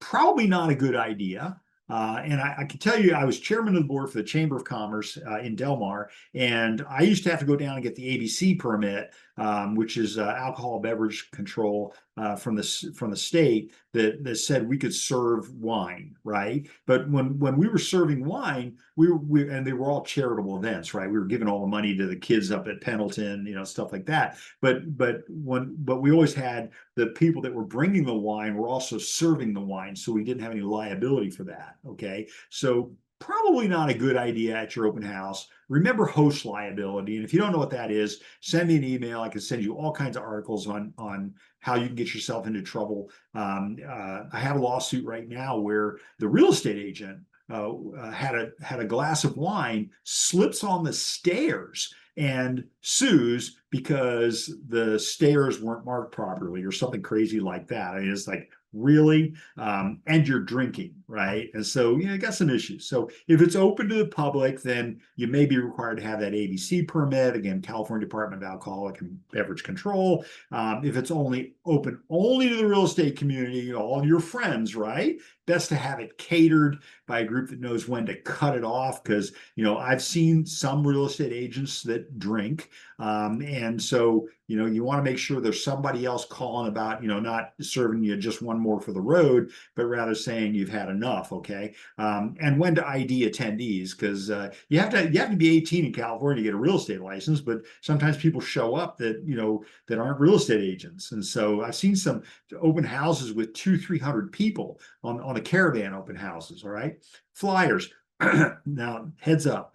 Best to remove all of the flyers from the brochure box outside the house. Why? Because people will go to that flyer box. They see your open house signs, all that happy stuff, but they're afraid you're going to sell them the house. So they grab a flyer out of the box and then they take off. Or the 5-year-old gets out of the sliding door of the van, goes and grabs a flyer and puts them in the, you know, takes off with, because they have everything they need. You told them the bedrooms, the bathrooms, how much it is, right? They know the address, but they don't know all the other particulars. So you've just given them everything that they need. By the way, on my brochure boxes, all my properties have brochure boxes on the signs. I have a single brochure in there laminated. Write this down, laminated, that says, oops, sorry, somebody got the last one. Please email or call me and I'm happy to send you this information. Okay. Why? Because I got so tired of putting 50 flyers in there and then having them disappear that night. And then I'm running around on Caravan and I'm seeing them line the bottom of the bird cage, right? And it's like, oh, okay, I get it. So I do it a little more judiciously. I have one flyer. They're not going to likely to walk off with that laminated that says, oops, sorry, somebody got the last one. Please email me or call me. Okay. So take the brochure boxes, take the brochures out of the inside of the house, right? Why? Because, that becomes a crutch for us. For real estate agents, I don't think you should be handing out flyers at the open house. I really don't. I think that they're frequently a crutch, and they always come between you and the customer, right? And so that's something you want to avoid. Psychologically, you don't want that to happen. Okay, they come between you and the customer. There you go. All right. So and now we're going to talk about. So I had a whole section in here that I'm not seeing right now, which was the section on having a folder, a 3-ring binder with laminated information like your CMA and all that, not separate printouts of the property, but one folder that otherwise they'll disappear, right? So I put them in a little slip sheet. I put everything inside that 3-ring binder. And then when people come in, I can show them those things, but it's nothing they can take home with them, okay? Because I want to capture their information, okay? Have the realtor acknowledgement form on hand. I got to tell you something. I love the realtor acknowledgement form. Let's pull up a copy of that. I'm gonna grab that here really quick. Here's my realtor acknowledgement form. Everybody see that okay? There you go. This is the realtor acknowledgement form. All right. So this is CAR put this out. It explains the difference. It explains what a realtor is. It explains the difference between a realtor and a licensee. This is my best closing form. All right. This explains all the stuff. I tell them right front, here's what I am. I don't know that everybody else out there. We have 435,000 licensees in the state of California, right? But only 185,000 of them are realtors. So only 185,000 of them subscribe to this written code of ethics, which we go through a lot. I'm vice chair of professional standards committee for the state of California. I'm on the professional standards committee for the NAR. And trust me, we argue about a word. I mean, we just go through this whole thing. We literally spent 2 hours at NAR in DC last month just going over whether or not a word should be changed from and or. Okay, so it's a big deal. So I tell them this, and so I'm going to sign this in front of them. Bring a bunch of these with you. Sign it in front of them. Have it all filled in. So you can fill this in already from your computer, and then print a dozen. However many people you think you're going to have, print a dozen, and then sign it in front of them. Don't sign it ahead. Don't electronically sign it. Sign it in front of them. You want them to get used to the fact that we're going to sign things, okay? Because you've got some big deals that are coming right now with the Department of Real Estate as far as what they want you to have at that open house. Okay, so let me get back to my slide, and we're in the during. Sign in front of them. So I showed you the form. Hand a copy to them to sign because you want them to sign it. Okay, because it just says, and you tell, oh, I'm not going to sign anything, and then you say, well, we're not. It's not a contract. We're not creating a contract. I have to by law disclose to you that this is what realtors are. And guess what? We're going to get used to signing things. I like that, right? Because that's what we're here for, right? We're here to sign things. Have all attendees sign the property visit open house advisory form. I promised you that this would be coming. So let's take a look at that open house advisory form. And here it is. Love this form. I told the attorneys, I said, I don't know what took us so long, but look at this. It talks about the risks of visiting and viewing properties. Okay, so you might be recorded. There are situations in the house that may not be safe. We were telling them to put on booties and they were slipping on the floor, right? So it's like, but there's safety involved. Animals or pets, whether an animal in the house or whether you bring an animal, which I don't like pets coming through. We had a great big discussion on this at our coffee with Kevin about whether or not you can prohibit animals in the open house. And the answer is, do you have a writing from the owner of the seller, the listing, the person signed the listing saying you don't want any pets in the house? But now you got that other issue of whether it's a service animal or a companion animal or all these things that we have. So, be aware, animals or pets is a big issue. Okay. I had one agent say, I don't want anybody in the house with a pet. And I said, well, you might have some ADA issues with that. Okay. Children and minors, right? So kids get going in there and then all of a sudden you hear this breaking sound and it's like, for you to sit there and say you broke it, you bought it, you may have a problem with enforcing that. And then again, just basically risk of injury. Okay, so who signs it? The only person who signs is the visitor. All right. So again, I'm giving you your list of things that you should have at the open house that people are going to sign. Okay. Back to my slide. Any questions about any of that? And again, you'll have these forms given to you by Orange County. So before they enter the house, I don't think you should be inside the house. I think you should be outside the house. Okay. Have an agency disclosure form. That's CAR form AD, especially if you're holding an open house for a broker that is not your own broker. So let's take a look at that. And we're going to go into form number. There we go. My disclosure regarding real estate agents and relationships. So this is form 2079. I'm seeing the date. I've got the old form in here, but it's Civil Code 2079. I do trial work on this. Right? This is the instructions and how we're going to hold you accountable.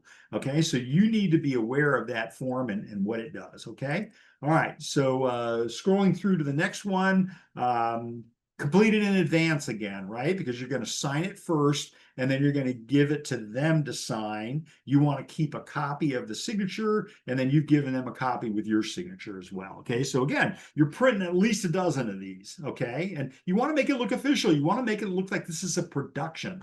It's not just a question of showing up and having people come in, oh, I want to buy a house. That's not what it's all about. And by the way, most brokerages have gotten away from doing floor time. Why? Because the internet kind of ruined that.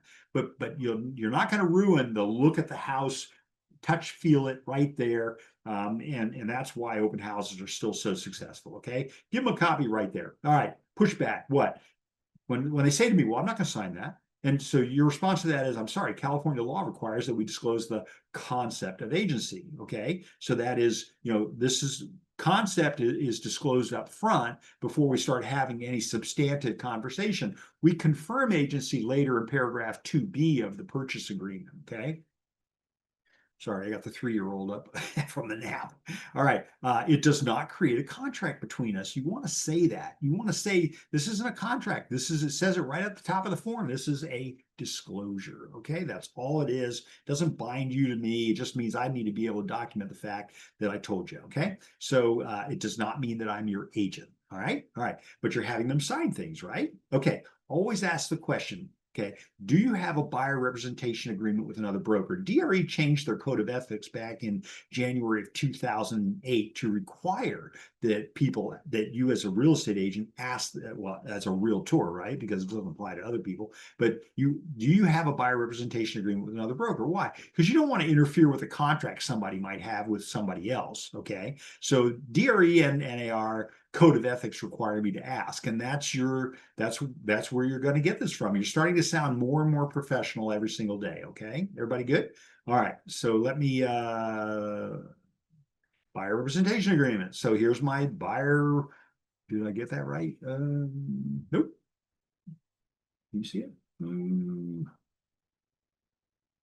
Let's try again. Okay.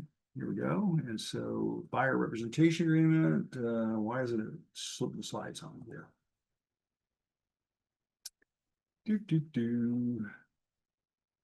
All right. I don't know why it's not showing you the buyer representation. I think you all know what the buyer representation agreement looks like. And oh, by the way, next, I know how to do this. Okay, hang on a sec here. So in 2 weeks, I'm going to be doing a presentation on the buyer representation agreement. And you are not cooperating with me. And I don't know why. Okay, I'm going to stop share real quick, and then we're going to pull it back up. I always say in all my classes, if something's not working, especially in real estate, don't assume that it's you. It's probably the program. Okay, so right now we're doing a share. And it is still showing me the buyer representation. It is showing me the agency disclosure. So I'm going to pull up in about 2 seconds. We're going to stop talking about this form and we're going to move on. So question, navigating. Oh, thank you, Elsie. So on the 22nd of July, I will be doing a 2-hour presentation. It's interesting. My DRE approved course is 2 hours. It's not enough time. But you're going to learn things in this presentation. Again, OCAR is providing this for you. You're going to learn things in that presentation that, scroll down, she says. Oh God. Evangelina, thank you. Look at that. I'm not as bright as I look. Okay, so scroll down because I was on the right form. There it is right there. So this is my buyer representation agreement. So, here's what I do. I fill it out in advance because most of the stuff I know, I just don't know the buyer's name. And listen, am I going to show up with a positive mental attitude at the open house and assume that they're going to sign it for me? You will be really surprised that people will do that. And I'm going to talk to you about some alternatives here in a second as well. But at a minimum, remember, before I start showing property, and open houses are a little iffy, but before I start showing property, I need to have an understanding with them. You can decide whether this is exclusive or non-exclusive. You can make it for today only. You can make it for a month. You can always amend it later if they decide, oh my God, we love you, we want to work with you, right? You got a lot of parts on this. So my goal is to get this document signed. Okay, so buyer representation agreement, I'm going to have all this filled out. And again, I'm going to show you how to do all this on the in the class on the 22nd. Okay, all right. Thank you so much, Evangelina.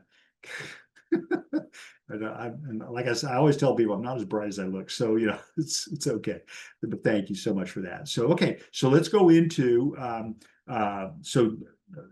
that's going to be otherwise there could be potential torts, right? So interference with contract, things like that. So there we go, interference with contract. I wrote it down there for you. Have one on hand, complete it in advance. Be prepared to use it. You are going to be so surprised. I've gone in there and had it was only going to be for today, and it could only be for this house, right? And so, but I know DRE wants to see it, right? We know we've got spotters in Southern California. The DRE sends people around that are talking to people, agents at the open house, to see if they get these forms. And so, not that you want to be afraid of the Department of Real Estate. I love the Department of Real Estate. They've always been good to me. But you need to be prepared for the fact that they're looking for things to do. So be prepared to use the form. You're probably going to, if you ask them, they're probably going to sign it. Again, there's a lot of things you can do with it to make it so that it's not so onerous. Have an open house visitor non-agency disclosure and sign in form. Why? Because you want to give them an option of now I keep covering up my stuff. So let's see here. You want to have the open house visitor non-agency disclosure and sign in. Obviously, you're going to fill all this in ahead of time. Okay. Visitor's intention to view the property. CAR came up with this. Listen, they're far brighter minds than mine. Why don't we use these tools? Agent does not represent the visitor. Communication at the open house is for the benefit of the seller, right? They're not confidential. If the visitor writes an offer on the property, if the visitor wants to be represented by the agent, so we have all these things. And so this looks kind of like a sign-in sheet. And in a minute, I'm going to show you our sign-in sheet so you see what it looks like. But I would be using this. Fill this first one out with your information or somebody else's information, and then just have people come in. So here's the thing that's missing from the form, and it's on our form. So, but what's missing is the admonition that if you put your name down here, your phone number, that you are consenting to have myself or someone from my company contact you, even if you are on the federal do not call list. So again, you've got this in your package. Take a look at it. But you've got our open house form, very simple form. We don't want to make it too complicated. But this is a great form if you want to disavow. You want to tell them that you're not their agent. Okay. You could also have the buyer non-agency agreement. And that's this form right here. You could have that form. These are forms that we bring to our open houses just in case, print a bunch of them. And then finally, the open house. This is our open house registry. So, it says right here, by submitting this form with your telephone number, you're consenting for authorized members of our company to contact you, even if your name is on the federal do not call list. Listen, I like going to court. There is no money in it for us. Right? For the rest of us, we don't want to go to court. Okay. Trust me, there's no money in it. I like going because I get paid to be there. But no, listen, I don't want you going there. It's too expensive. It's just not worth it. You've got other things to do with your day. Okay. All right. Let's take a look. Any other questions? No. Okay, so during have them sign that form, complete it in advance, just in case they're still resisting your charm, right? In case they say, I'm not going to sign anything with you. Okay, well, I need your information here at least, right? And if they lie to you, they lie to you. Okay, people do, Mickey Mouse Club, whatever. All right. Have a property showing and representation agreement form. I just showed you that. That was the PSRA form. The PSRA form is the form that says, I can show you up to 3 properties, right? In case you can't get them to sign the buyer representation agreement. I don't know, maybe I'm just charming, but I've never had anybody refuse me on the buyer representation agreement. So, when you come to that class on the 22nd of July, I got an attitude problem. You got to know I have an attitude problem, right? You show up for that class. Everybody signs it. I don't know. I don't know what the fight's all about. I think it's our fear. A lot of times it's the real estate agent, right? But I've been teaching this form for 25 years now. And my big fight until August of last year was that, well, I'd never signed one of those. Okay, have you ever read it? And the answer is, well, no, I haven't. I go, well, why don't you read it? And then let's get that dialogue going again. Okay. But definitely have that form complete in advance, be prepared to use it, have the buyer non-agency. We talked about this. CAR has an open house library. It's $49.95 a year, or you can use the stuff I'm showing you. But it's up to you. They have a library. I'd say go get it if you want to. Purchase it from within your Zip Forms library if you want to get it. Insist on business cards, again, from both the agents and the visitors. Okay. Ask for theirs before offering yours. If they say, I'm working with another agent, you say, oh, really? Who is it?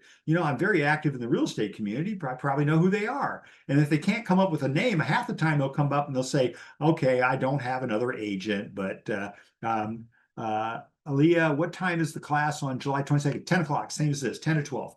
I think it should be 10 to 1, but it's okay. And my new DRE class is I'm keeping it to 2 hours, but we'll be busy. Okay, we'll be very busy. But thank you for the question. So ask them for their cards before offering yours. And again, as I was saying a second ago, if I'm working with somebody, really, who is it? They can't come up. I've had people say, okay, fine, I don't have an agent. Okay, I just didn't want you to sell me something. So that's the first, ice breaking kind of thing. My business partner, 15 years, I remember one time we were at an open house and she says, and I always taught them to introduce themselves at the property, right?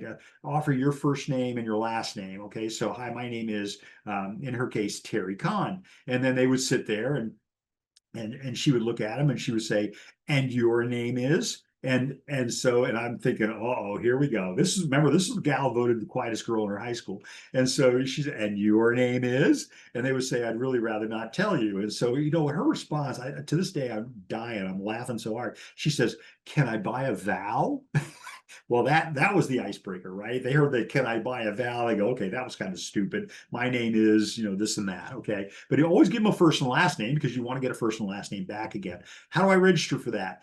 Go to the OCAR website, and I'm going to be doing social media that's going to go out about it as well. But on the OCAR website, send them an email, education at ocar.com, right?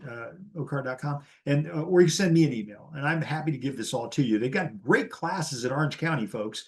I tell you, they have replaced other associations that really had the hook on education. And now they're clearly ahead of everybody else. So when you're showing the property, set the mood. Every light in the house is on, the oven light, the closet lights, every curtain window covering is open. Think about when you go to that new home subdivision and you're going into a model home. How do they stage it? Okay. My dad used to sell new homes, and he said, oh yeah, we always bought downsized furniture to make the rooms look larger. I said, really? I think that's kind of deceptive, but he said that's how we did it. That was back in the 60s and the 50s and all that. So fireplaces roaring, make sure you got permission for that. Air conditioning, heating at a comfortable setting. Greet the customer at the door. Introduce yourself, first and last name. Give them both. They're inclined to give you back both, right? Do not wear sunglasses. I don't care if you think it makes you look cool. You want to make eye contact. That's people make a decision that they're going to work with you in about the first 15 seconds. And if they can't see your eyes, chances are they're not going to want to, they're not going to get past that barrier. Okay. Stand with your back to the wall. You don't want to block a view there or compromise your safety, clearly, right? It's also a signal of what's important to them. They're going to tell you, that they're going to go straight for the view or something about the house. They're looking for something, so we always go to the kitchen first, the garage last. These are just, just the nature of how we do it. Accompany the customer on the tour. And I say accompany, think about the safety of the property. Remember those opioids in the medicine cabinet, the conversation, talk little, listen more. Okay, learn more. All right, the more that you listen, the more that they will think you know. All right. So ask a lot of questions. Be careful about puffing. It only applies to selling used cars. Remember, always have somebody with you at the open house. Um, oh God, Elsie, you're wonderful. Elsie's putting in here today's recording hand I sent to everybody next week. And check the YouTube channel. Please go to that. This got some great stuff. Always have somebody with you at your open house. Remember that the bad people, because I said the bad guys, and I need to be fair, tend to travel in pairs. They always go together. For your safety, for the safety of the property, you should always have somebody with you to handle the rush. I mean, don't you want a lot of people at the house? And if you get your wish, you want to make sure that you have coverage. Okay, lenders are great. They're more likely to give contact information to the visitors. They can be better at interviewing, closing the client than we are. Pay attention, learn something new, and get their notes, right? So lenders are great to have, but how about somebody from a private charity or fundraiser? Think outside the box, folks. Have somebody at this open house with you that maybe has something to talk about, right? So I have one of our brokers does secondhand or second chance dog rescue. So, he goes to the open houses. He's got a little thing at the door, $5. She really doesn't care about the $5. He cares about getting people to be there, but he puts in all of his marketing, all of his media, that there's going to be somebody there from Second Chance Dog Rescue. Okay, so a great thing. People love charities. Get their notes after the open house, right? Do not sit inside the house. Outside is where the decision is made to come into the house. Do you have curb appeal? Does the house have curb appeal? Make eye contact with passersby. I used to walk around in traffic on Carmel Valley Road. I don't recommend it, but I was always aware where the cars were, but it always slowed people down. I'm on my phone, I'm talking to them, I'd make eye contact. I say, "Are you here for the open house?" They go, "Well, yeah." "Okay, well, here it is right here. Park your car, let's go." And so, boy, they just need that invitation sometimes. Invite them into the open house. Have a guest register. Be sure it includes the do not call list language, which I showed you a minute ago. For example, by entering your phone number, you give consent for an XYZ realty agent, whatever it is, to contact you, even if your name is on the federal do not call registry. You must have permission. It's permission based, right? In which case now you can talk to them, okay? Remember, unless you've got a business relationship with them within the last 18 months, and again, I teach federal do not call, so you don't have a right to talk to them unless you've got permission. Have a list of available homes in the area because they're going to want to go look at stuff as well as stuff that is sold recently. Put them in that slip sheet. This is the part I was missing. The slip sheet, remember, inside of a 3-ring binder. This is not something for you to take with you. I'm not buying slip sheets or binders for people. So I put, if you're going to have information, have it in the binder, have it open on the countertop. They can look at it when it's appropriate time, but that's after you've really spent your time with them. I'm building rapport the whole time. Otherwise, these things are going to get legs, right? They're going to disappear. Do not hand them to people. Bring and do the real estate related things that you should be doing at your open house, the things you've been putting off. Handwrite thank you notes. This is very important. Handwrite thank you notes to people that you met canvassing the neighborhood, right? You had your little list that told you who was who. You confirm with them when you knock on the door that it's them, and you send them a little thank you note, right? And to your sphere of influence, your open house. I see so many people just sitting there playing on Instagram or whatever. No, that's a productive time for you. Would you rather be at the beach or would you rather be working on your open house stuff? It's very, very important that you reach out to people, while you're at your open house. So your SOI is obviously your sphere of influence. Hand write the envelopes. Okay, put postage on them. Do not use bulk mail, all right, because they pitch that right away. And then do not use labels. You want to handwrite. And if you're like me, people said I should have been a doctor instead of a lawyer. My handwriting is just horrible. And so, I'll pay the 15-year-old to handwrite the envelopes for me. And then maybe I'll write something on the inside, but I'm a big believer in thank you notes. I send thank you notes to people all the time. It's very, very important. People love to get them. I have every thank you note anybody's ever sent me. And you can imagine at my age, I've got bags and bags full of thank you notes, but they're very sweet. I really enjoy getting them.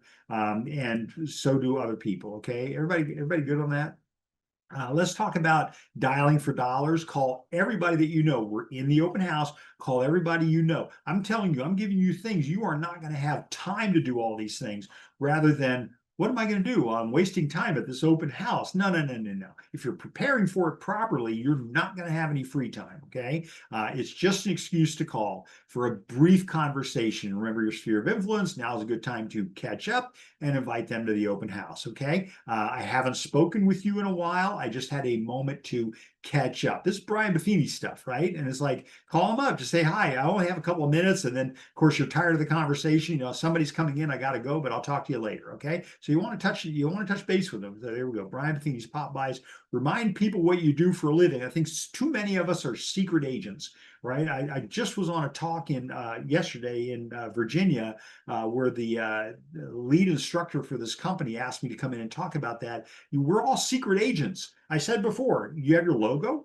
Does everybody know what you do for a living? I mean, I had my car wrapped. I don't know today if you need to go to that extreme. Certainly I had to curb my driving, right? Because, you know, I wasn't maybe driving the best as I should have been driving, but, you know, remind people what you do for a living. If you don't, they're never going to know. You're a secret agent. Be sure you understand the value of your time. Your job is not passive. Get out there and talk to people. Wear your logo apparel. Remember that real estate is a full contact sport. As the prospect is leaving the house, do you ask for feedback? Be careful about doing written feedbacks. I was just in a group yesterday where, you know, you want to be careful that you don't give a misimpression to the seller. But, you know, you want feedback on the property. How's the price? What are the showing? You know, is it easy to show? Those kinds of things. What about pricing? Do you think it's right? How about a drawing? Do you have a drawing? And so this is a lot less invasive. So a drawing for the person who most likely guesses the final sales price, right? So we used to do this all the time. So, you know, have a little drawing. They write down, you know, on a business card or whatever, what they think is going to be the final sales price of the property. And then, you know, you tabulate all of that. And then when the property sells, and again, we're going to use that as a tool to maybe get the seller to understand they're overpriced. It's usually the problem, right? They're overpriced. Okay. So get that information from them. Get have a drawing. What? $25. I mean, it means the world to them, or Costco gift card or something like that. So showing condition. What would make this home show better? Right? Let's talk about the after. And again, remember, the after is the shortest part, right? Because there's not, you know, you really have done all of your work. Your before was the biggest thing. Your during, you kept busy while you were there, but you definitely want to leave a handwritten thank you note for the seller or occupant of the property. Thank you so much for allowing me to show your home today. I've locked everything up, et cetera, et cetera. And the gift card, or what? The lottery tickets, right? And I should have put tickets, but, you know, Lynn does 5 lottery tickets. And she staples her card to it and says, you know, if you win the lottery, I just want you to remember me. I don't know, maybe they'll give her a piece of the action. I mean, who knows, right? Double check all the doors and windows. Sometimes the bad people come back to the house through the doors and windows that they left unsecured. Okay. Believe it or not, check the door hinges. I've had that happen where door hinges were removed, which is really, I guess if you're doing this 46 years, you're going to see some of these things. And again, my hat is off to those of you that are newer in the business. Everybody was new at some point. Don't let anybody make you feel bad about that. You probably know more than they do. Okay. So when you retrieve your signs, be sure to knock on the doors. Again, thanking those who allowed you to place your sign on their property. Remember, I don't want to go through your sprinkler head or anything. Is it okay if I put it right here? Okay. Thank them. And oh, by the way, the gift card or the lottery tickets. Okay. All right. So these are your bird dogs for later. The corner points are your bird dogs for later. Okay. Follow up with everybody who attended the open house, phone call, subject to do not call, thank you notes. Remember, the most important part of doing an open house is the before and after, not the during. Okay. The during is when you're busy doing other things. Okay. All right. Remember to get out there, make it happen. Here are our upcoming presentations. OCAR is really good about making sure that you're aware of what we're doing. So we've got navigating change, your guide to the buyer representation agreements. That'll be on the 22nd of July. Again, my class is DRE approved, but not this class. Okay. So they're renewing my approval right now, but it will not apply to this class. Okay. So you're getting the same class, you're just not getting credit for it. All right. So, and then Coffee with Kevin every Wednesday at 4:30. Please come join us. We have such a great group. We have some of the best questions that people are asking about your business, right? And so, and we have brokers, we have lawyers, we have just the title. I had the attorney for property ID come. I mean, what a great presentation she did. So anyway, thanks for joining us for our discussion. Thank you to the Orange County Association of Realtors. Elsie, look what I'm doing here. I'm wrapping it up. If you would like to view any of our previous webinars, go to the YouTube website, get your QR code reader ready. This is our QR code that goes to our previous webinars that we have done. And thanks everybody. Thanks, Kevin. Thank you. Kareen, thank you. Woohoo, Curtis, you're awesome. Evangelina, oh God, I have more. We're not done. Anyway, thank you, Sangeetha. Thank you so much for all of that, and you're all wonderful.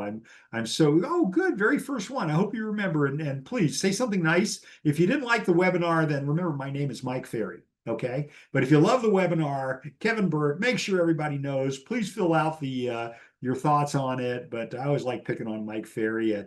I met him back 40 years ago.